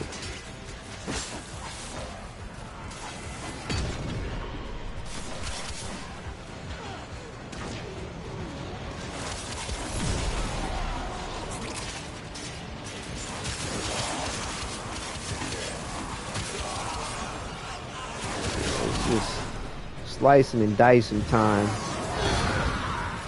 for the old Excalibur. Umbra, that is.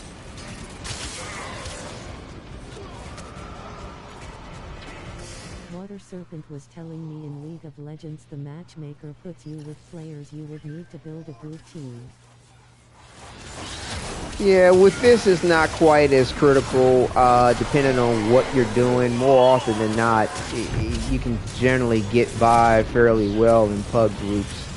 Like I said, every so often you come across somebody who's really ignorant about... They will drop you into a game with a DPS and a tank. It's not fair. The things I did were supposed to this break isn't her, like that not make her his at all. favorite. I was meant to be the one who was loved. Me. It's not fair. I know, buddy. I know. The Aura Worm must be subdued. For that, I offer you my Orvius. The rest is up to you. What dragon is envy? Your background is looking cool, man. A gift never enough. Oh, It thanks. This is a darkens portrait the that I sunny got days with a long wanting that time never ago. is met. I was trying to... I had these sound pads that I was trying to use, but As his master. like they wouldn't stick to my wall of the, and I didn't want to mess up the paint. Shit. On my wall. But yeah, so you basically can tease your Tenno and use his Tenno's consciousness, the operator, and put it inside this huge worm that you see. One of the other players is already taking control of it and is taking us through this gate. Yeah, I appreciate it, like I said, yeah. Force the beast back to its domain.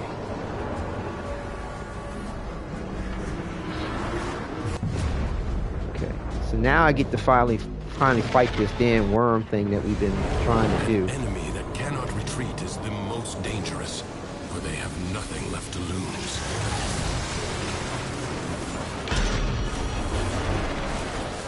Basically, you have to target these rings.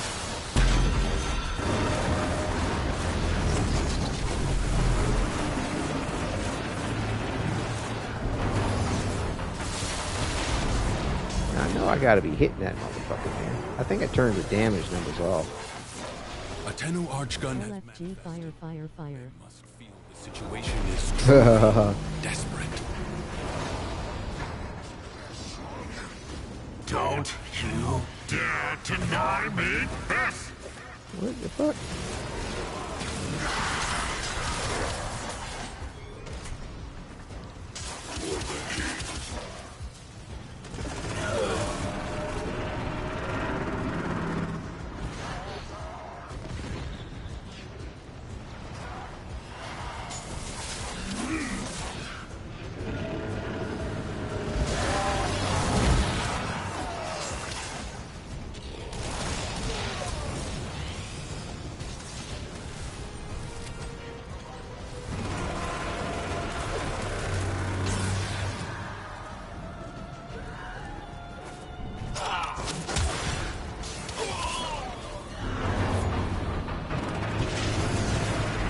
But yeah, in this game you actually have some true parkour, unlike Warframe, the first Ascendant, and their fucking jump, double jump, and fucking grapple hook bullshit. That's a movement system. That is not parkour. That is not parkour.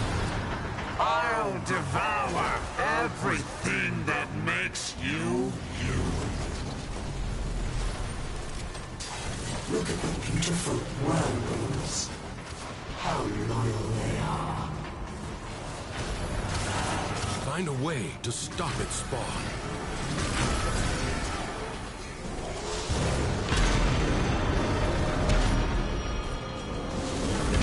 It's not fair! Yeah, finally, we're done with this shit. Good lord. Absolutely did not need to take that Bravely long. done.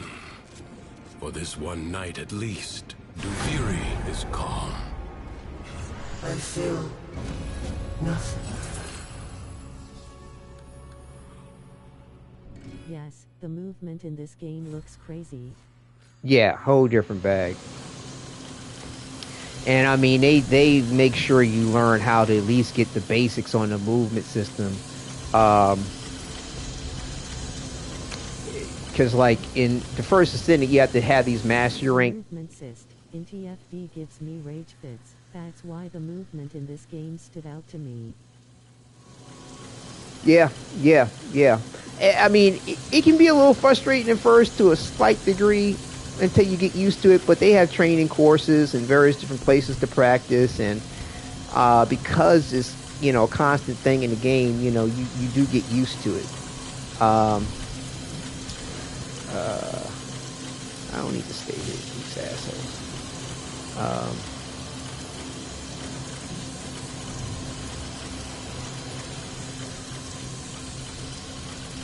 Where's my... Okay, so I got 10 Pathos claims. Okay, good. So actually, I only need to do it one more time, I think. You gotta get the fuck away from these dudes. Like I said. But yeah, the customization elements in this game, like the kind of things you can do, it's just a completely different bag than the first Descendant. I mean, there's just so much to be had, so much to do. Like I said, you got training aspects in the different types of game modes that you have here. Like I said, it's a melee shooter, but they don't, you know, it's looter shooter is, I guess, the general accepted terms, but it's not always you don't have to limit yourself to using shooting weapons, put it that way. Whole different bag. And I mean, visually, it's a whole different situation. Like I said, by comparison, the first Ascendant is an infant. And this game is a full-grown adult. Radiation is a riot. So let's do this one more time so we can get the materials to craft this Incarnon thing. I was hoping to try to start one of the other demos and like I think about the one Wu Fei recommended.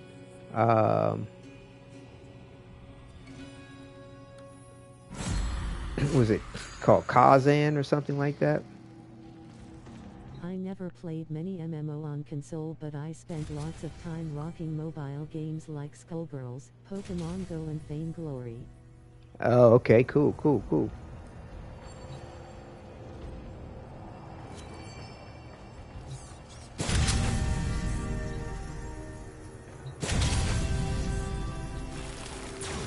Pokemon Go and BlazBlue both taught me slipping when it came inventory slots.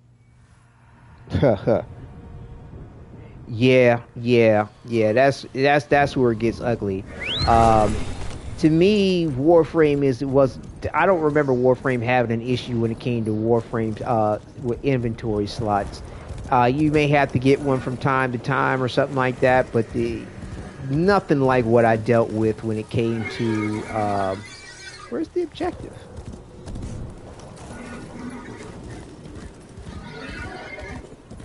Like with the idea with the first Descendant. It's not listing an objective. What the fuck is going on?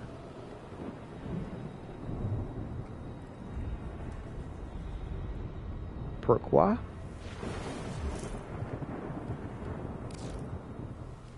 I agree with you on time consumption angle. That's why I put them down for the most part. Yeah. I wish I wasn't so enthralled with these, like Warframe and the first Ascendant, and the way they sort of captivate me with things. I would still play Pokemon Go, but they nerfed the jiggle physics. Jiggle physics in Pokemon Go. Oh my goodness. Yeah.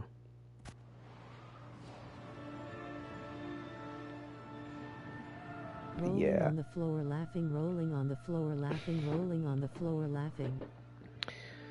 Yeah, that's interesting. My female Pokemon hunter looks like a marshmallow now. Oh my goodness. Well, that's a drastic difference.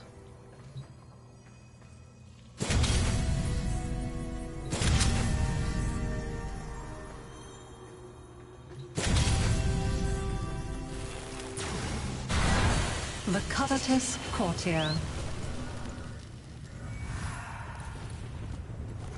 Okay, we got an objective now, which is good. She used to look like Lara Croft. What? How'd they go from that to a marshmallow? Now, shit's that a that's Looking like a damn Jigglypuff. That's Tokyo ridiculous. Stoner.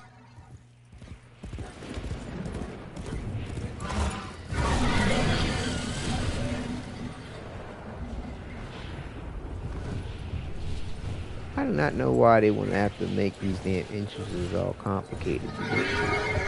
Here it is. I can hear them now. Little children laughing at me because They could solve the maze and I couldn't. I won't have it. Solve the wretched thing.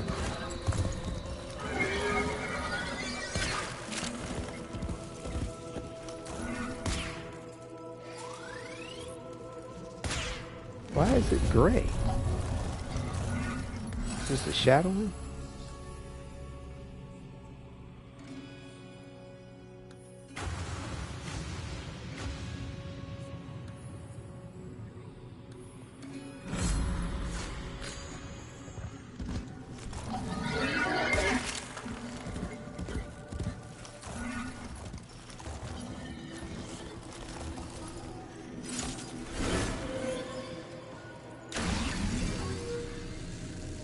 What is You were this doing? saying about getting caught up in these games, do you remember the angle?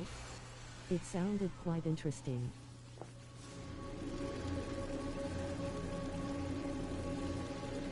Yeah, like I said, getting caught up in these games, I mean, it's mad cool. I mean, it's visually stunning. The elements of gameplay and the fantasy is cool, but like sometimes it's just freaking corrupt in the way that they go about sort of manipulating you as a player into this, that, or the other.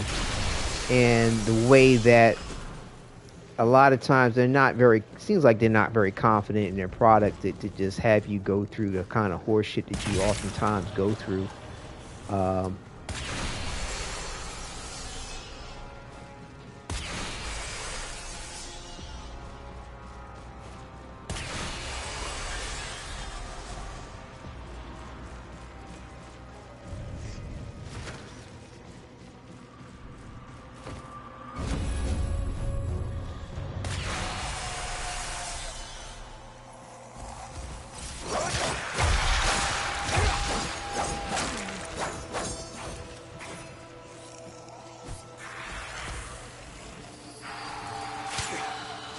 The creativity suffers from the business decisions. Where is this thing?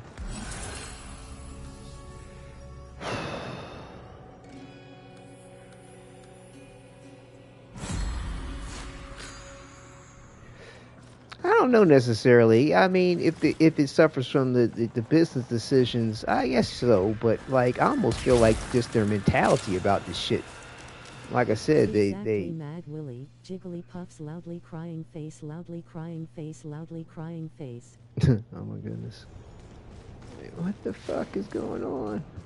And what the fuck is everybody else doing instead of giving me a hand with this shit? I see one person helping me out.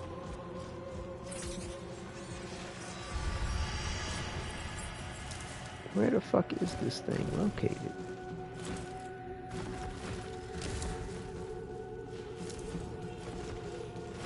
Here it is. Damn.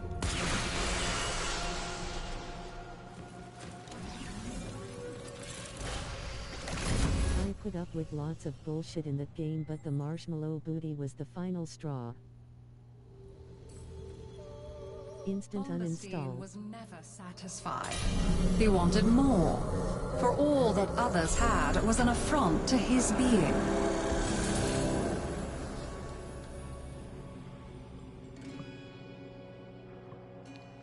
Say instant uninstall. That's funny. Whoever controls the Undercroft grasps all of Duviri by the roots. I won't let its reputation stand in the way of claiming what's mine. Get in and do what you have to. Take away the goddamn cursor. Like, if you don't click directly on the fucking cursor, right where you place it, it fucking won't go any. It won't go anywhere. It just fucking stay there.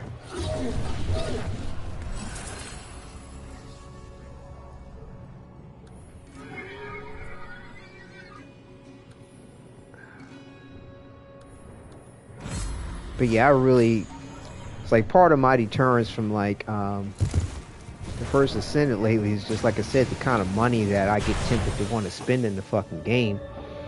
And Stoner, meanwhile, the first Descendant CEO says he gonna add jiggle physics into the game because of user feedback fire. Yeah, I saw that little article, that article about him too, making that statement.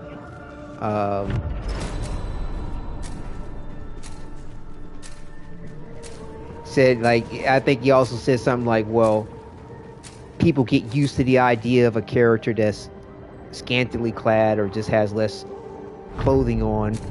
Why did, you know, they get deterred when you put out the same character with more clothing on than you're used to seeing them. And it's like, what's interesting is that this last bundle of things that they started releasing in the game, the second wave of skins, actually have the Descendants covered up more than they did the first time, especially with Bunny.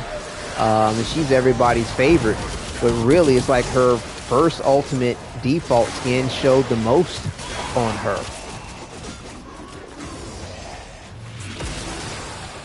Now you see me, now you don't.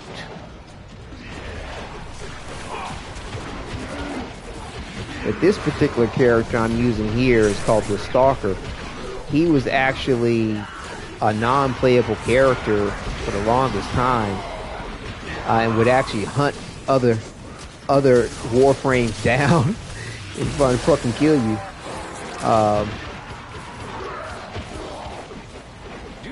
But yeah, it's cool we get an opportunity to play with him in this game mode.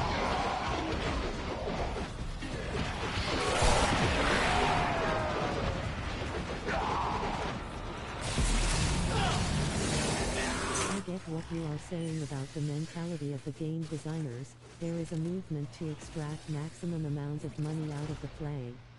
Yep, maximum amount of money, maximum amount of time. Plain and simple. And it's a matter of how much... Best skin so far is still her ultimate default. Yeah, exactly, which is kind of unfortunate. I mean, because you can't do shit with it. You can't color it, you can't recolor it. You can't even put in an optional headpiece and get it to match. You can get things to complement it to a degree, but you can't get anything to actually match it because they don't give you the colors for the shit, which is to match the default skins, which is just shitty. It's just fucking shitty. And all of it's just to herd you into getting the default skin, the optional skins rather, which will allow you to change the colors. But like I said, I mean, that was Nexon's compromise to the extra corrupt shit that they had in the beta for getting colors for your skins. Like, and it's kind of funny. They go, oh, well, that's what it could have been. You should be thankful that we put this in here. It's like, no, bitch, you should be thankful I'm fucking with your game at all, man. Stop trying to flip the script and act like we should be thanking you. I mean, it should be a reciprocal aspect nonetheless, but come on now. We're the patron, we're the customer, what the fuck? And that mentality just seems to escape everybody with the simp mentality of, oh, look at all that they're doing for us. Oh, they're literally listening to the customer base. And it's like, motherfucker, why are y'all complimenting them to that degree about some shit that they should do automatically? Period. Like, it's like people complimenting somebody for showing up to work on time. Like, okay, yeah, give them a compliment, I guess, but like, you don't have to sweat their nuts for doing some shit that they're supposed to fucking do, which is show up to work on time. You know what I'm saying? Like, I'm not supposed to sweat the company's nuts because they decided to pay attention to some shit people said about what they hope they would improve. Like, come on, man. Like that should be a give me. You know, not to be simping over the fucking point. And sweating their nuts. Like, oh, y'all the shit. Like, not really. Not really. Especially when they ignore most shit that people have been talking about since day one because they don't want to change it. And it's like, well, if you don't want to change it, just tell us you don't want to change it. Like giving us the ability to color the default skins. You know, fucking tell us. Like, nah, we're not going to do that. Okay, cool. We can move on to the next topic. Or or even give us some polite version to the answer, like, well, we haven't decided to work on that this time. Yeah, because it's just the nature of what's been going on and the controversies therein. You know, that's the. But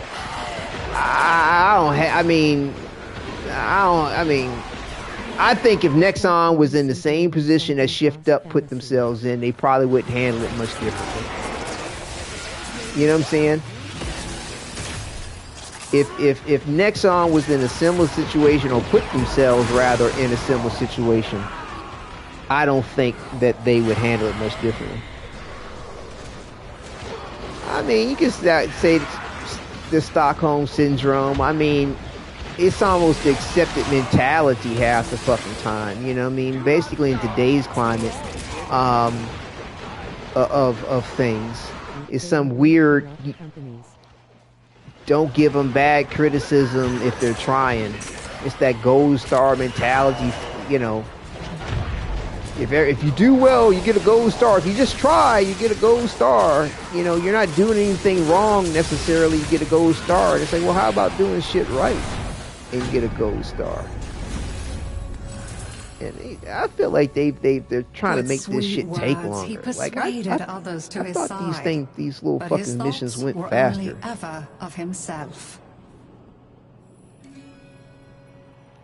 I think they kind of adjusted these a little bit to try to keep people in the fucking game a little bit longer. I mean, don't get me wrong, Warframe, though they have their shit together, they don't miss a beat on tactics.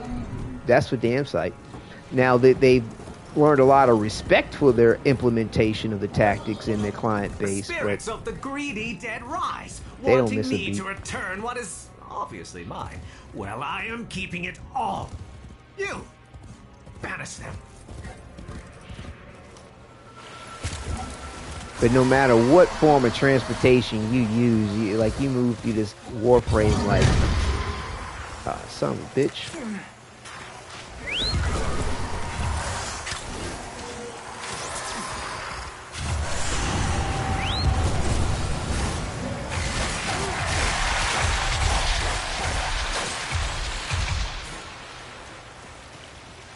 The demo Wu dropped the codes for his first Berserker Kazan, a anime Souls-like.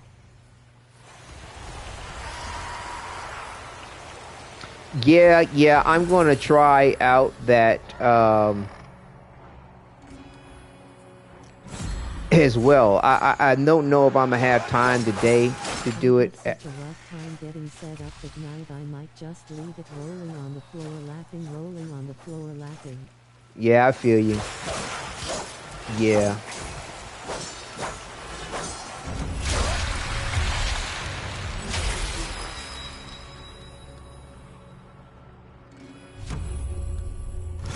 Do you have your uses?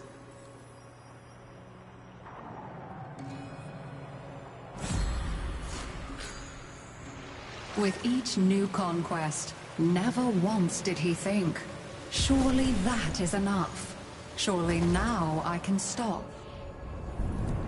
Yo, motherfucker, fly. The Undercroft. A seething mass of void-ridden potential, spiced with childish nightmares. Give me some. I'll see how I feel. Good vibes lead the way.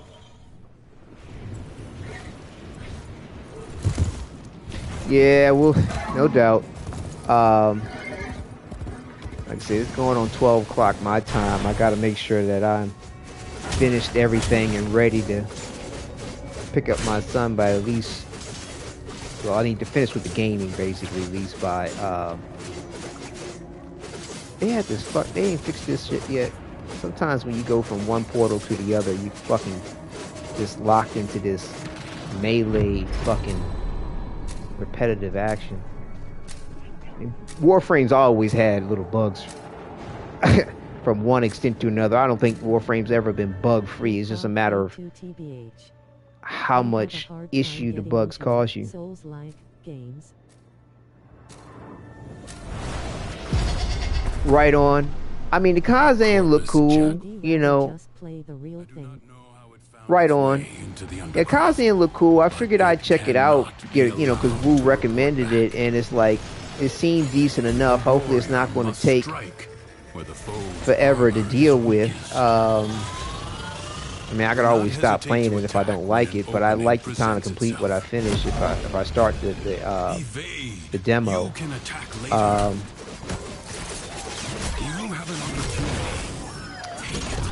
But yeah, I mean,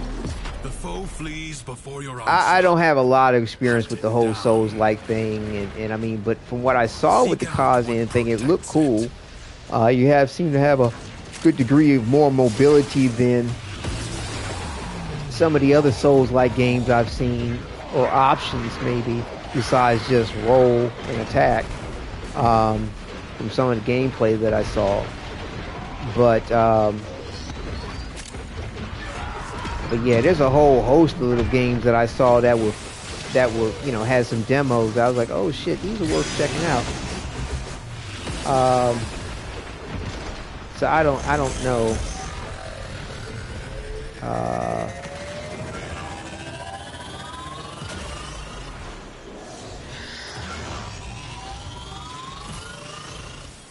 don't like streaming games if I'm not motivated. I typically don't do things just for the numbers.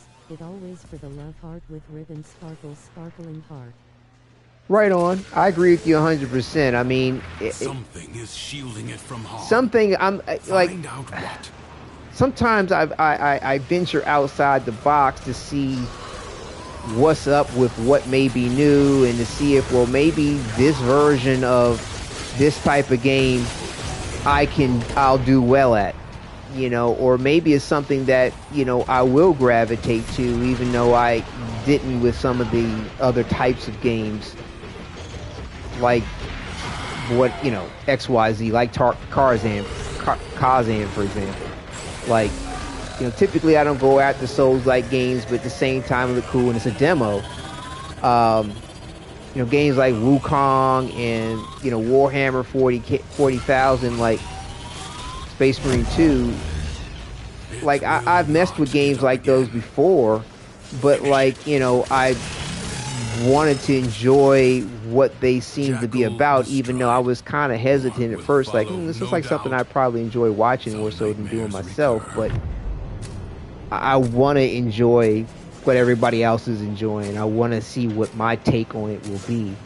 But yeah, there really hasn't been a whole lot of games out recently that have captured my imagination or enthralled me, kind of like the way Stellar Blade did. If Bomberstein could only have loved himself, he might not have yearned to become someone else. If I was just to go on that, like, oh, if I'm not unless I'm really interested in it, will I play it? I probably wouldn't have got any of the new games besides Stellar Blade, to be honest with you. I mean, like I said, I like the idea of certain things. I don't have the long history of. You're going to kill him and take what he has. Like with Warhammer, I've always enjoyed the lore of it. I say for the past year or two, I've enjoyed watching certain videos and reading certain articles about the lore.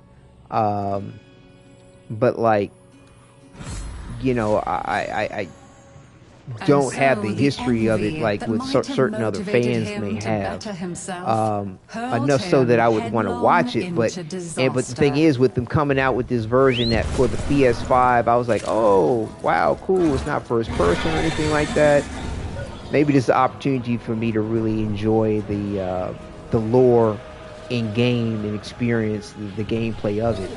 And it seems cool, although the last time I played it, I got nauseous. Like the screen was moving around so goddamn much, and it was the way things were spinning around on me. I was like, oh.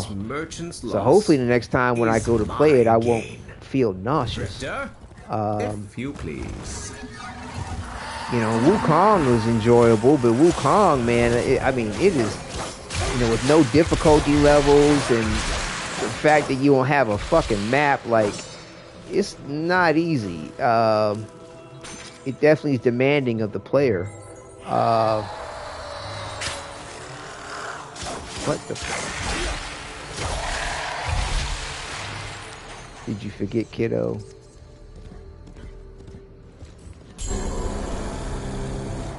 These are like little lore type things for the game. The Warhammer game definitely hits harder for long-time fans. I'll see she never Oh yeah, sings for again. sure, 100%. It was me that gave her that voice. It's I who deserves the stage, not that ungrateful harpy. Me! 100%.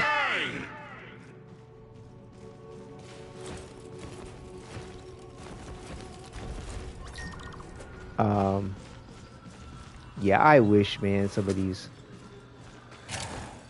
new games captivated me the way a lot of games used to. And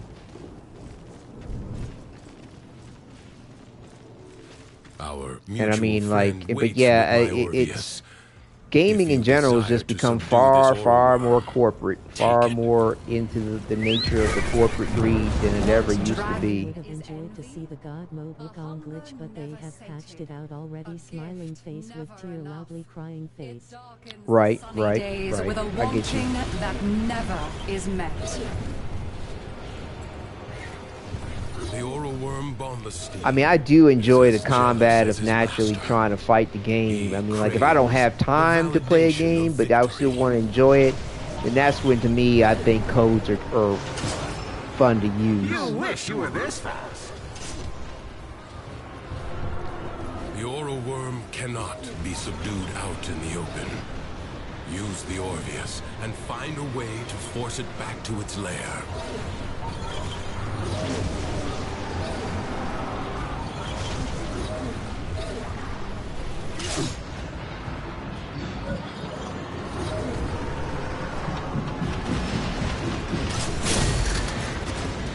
Off you get, leech. You are nothing more than a passenger. Seize control. Yep.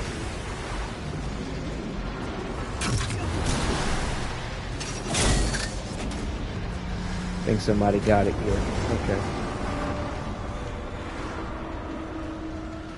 This is their take on Dune, riding the worm, the sandworms. I hear you on the corporatization of games. As someone who has been playing for decades, it's easy to see the shift. Yeah.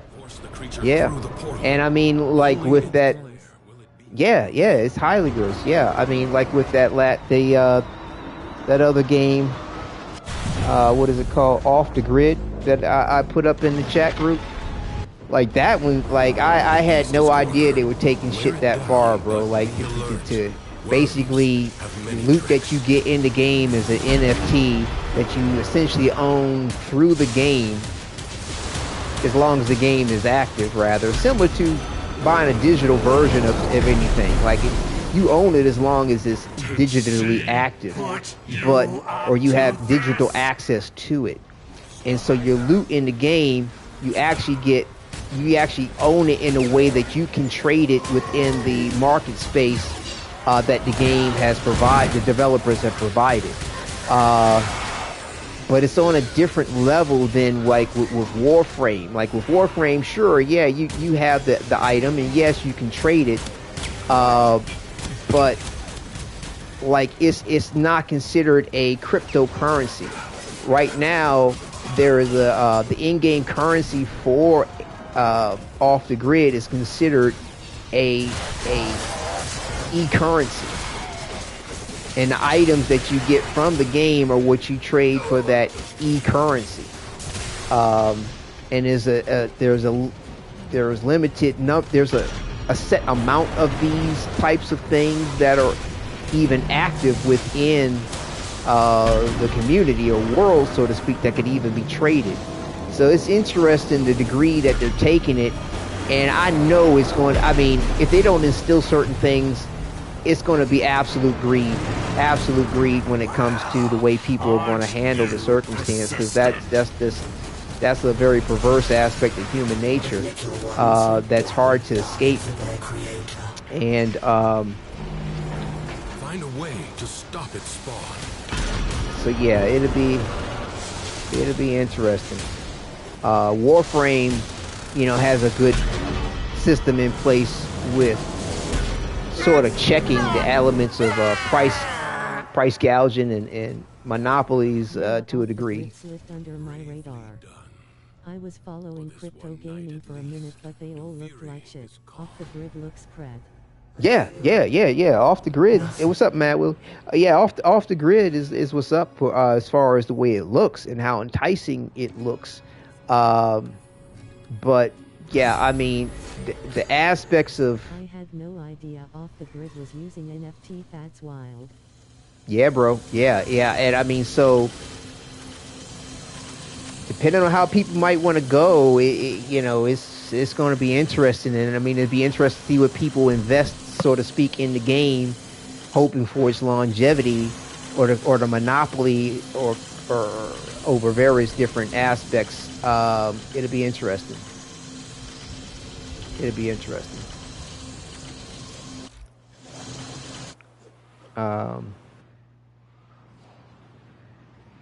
But yeah, I mean,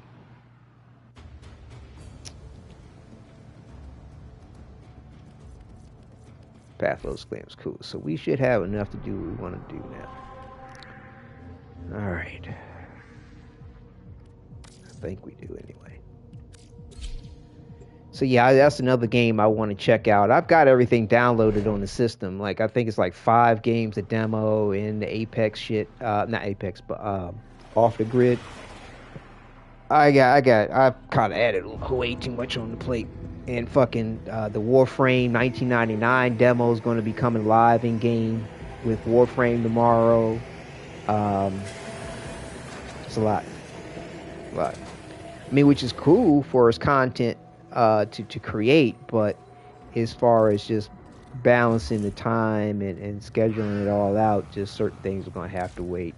It's just what it is.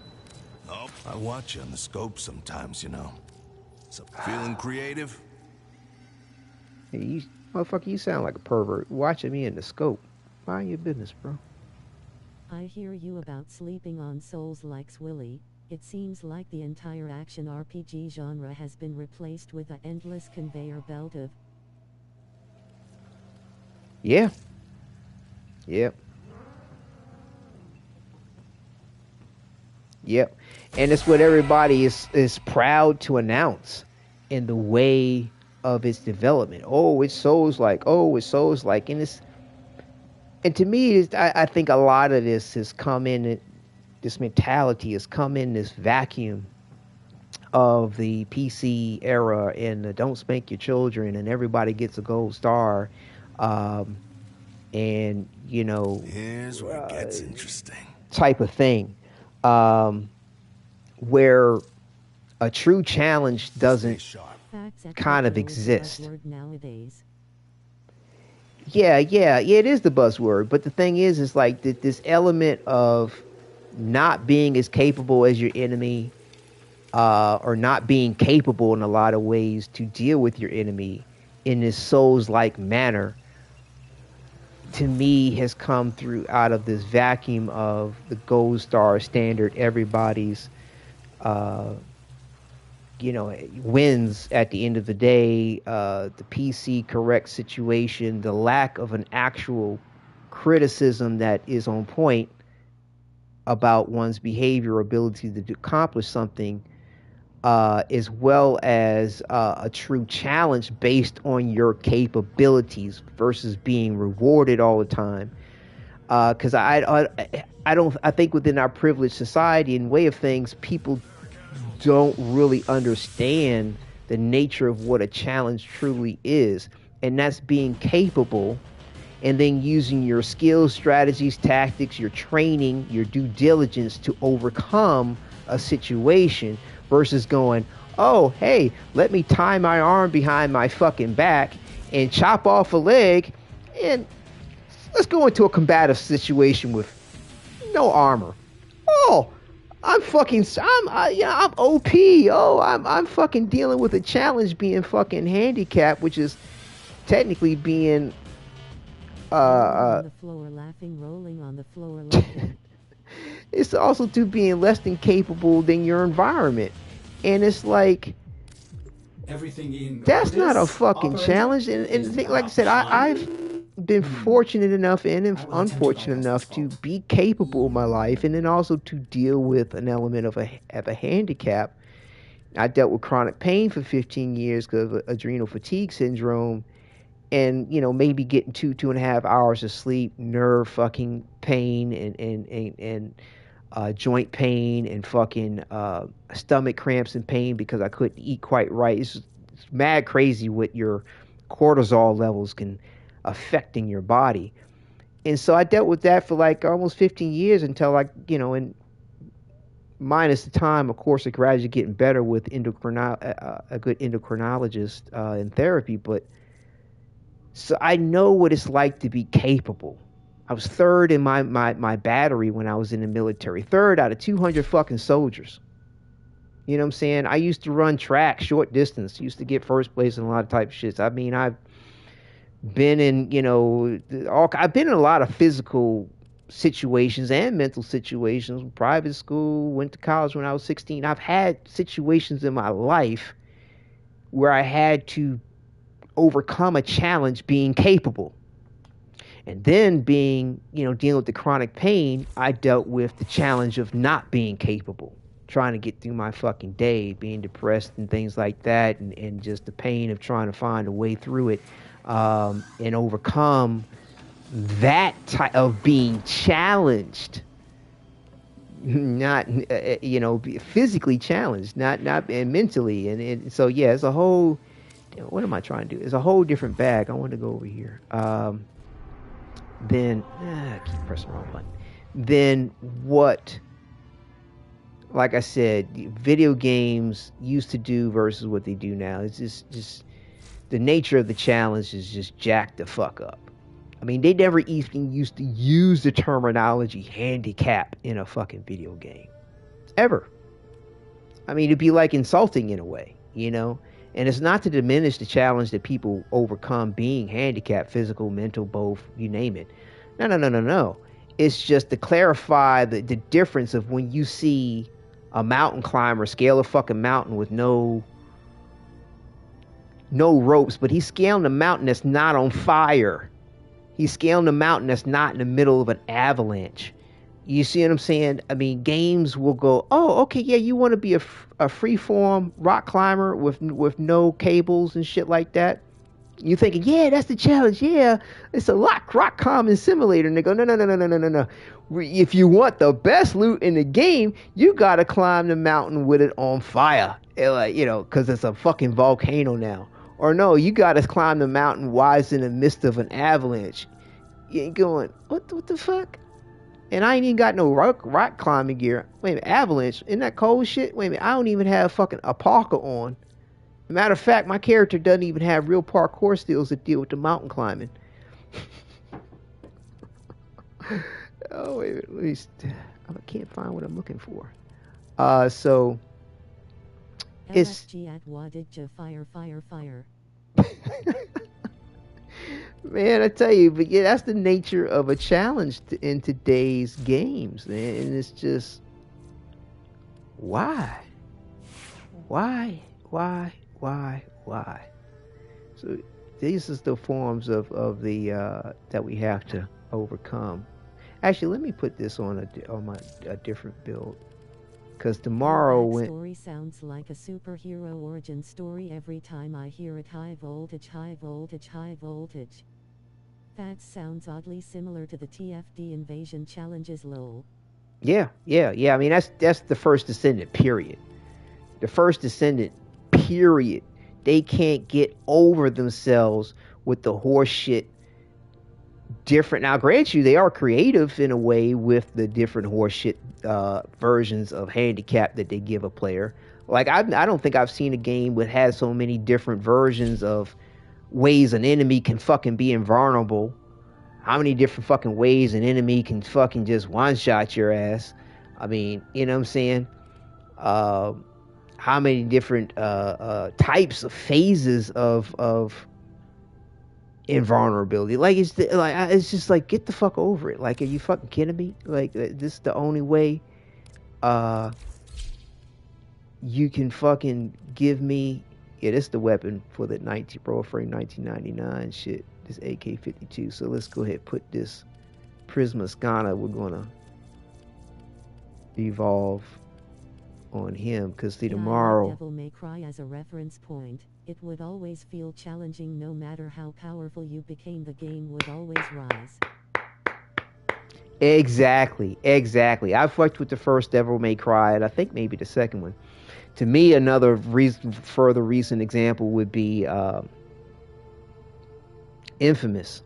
All the Infamous games were just fucking great. I love the challenge that they provide with that. I mean, to me, Star Wars, Survivor, Jedi Survivor, all that shit, that they were pretty decent too. Elemental P. It's just faster for me to just do this search.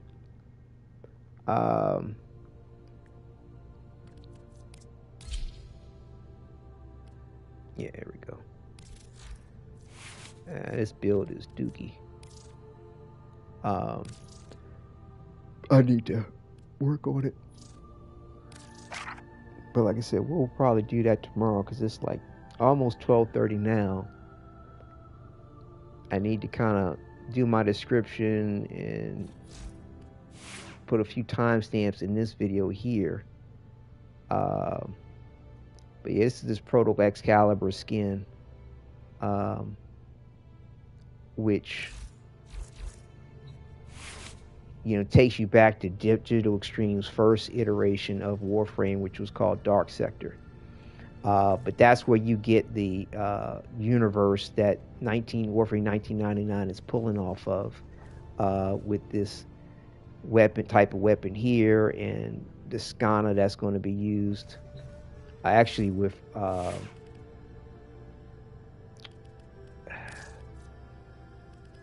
Dark Sector, their whole thing was the whole glaive, which came from the movie Krull. They took that from fucking Krull, where they had the glaive, this fucking weapon you could throw and would come back to you after it cut up motherfuckers and shit. But yeah, so they're giving this Skana, and we'll have a skin that we can choose from when we defeat the when we play, after we play the demo. Ready I to don't kick know, King. bottom. Let me see. Am I able to access? I don't know if this will show up. I don't think this is going to show up.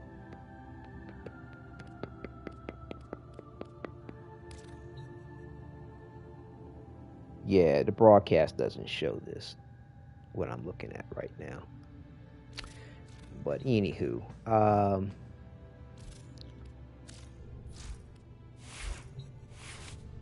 yeah, so we'll work on that tomorrow, because tomorrow I'm gonna look to see what time this demo's starting. I don't know if I might decide to wanna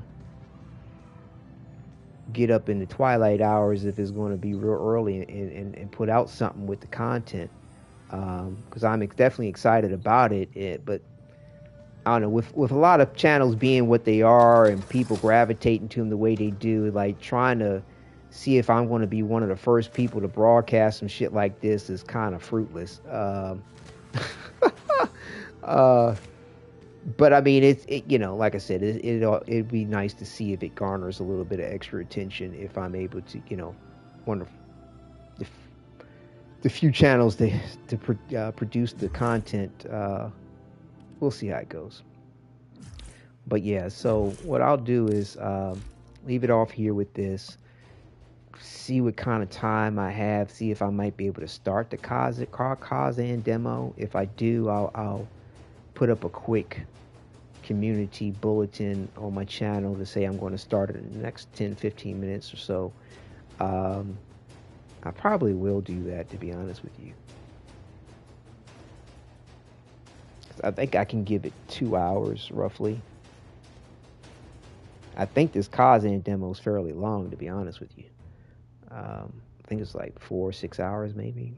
I was looking online on YouTube to see whoever did it and how long they took to do it, but we'll see.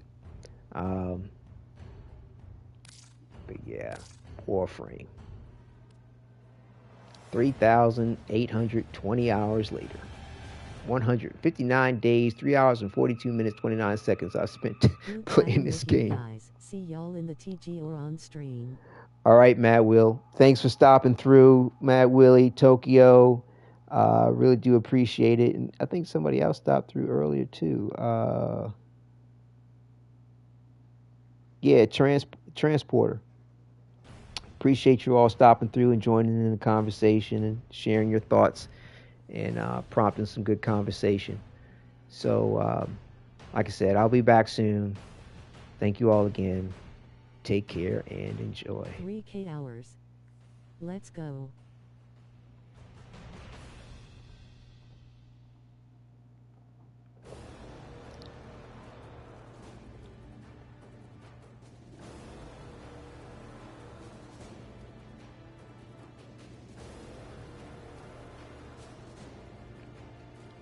Thank you for viewing.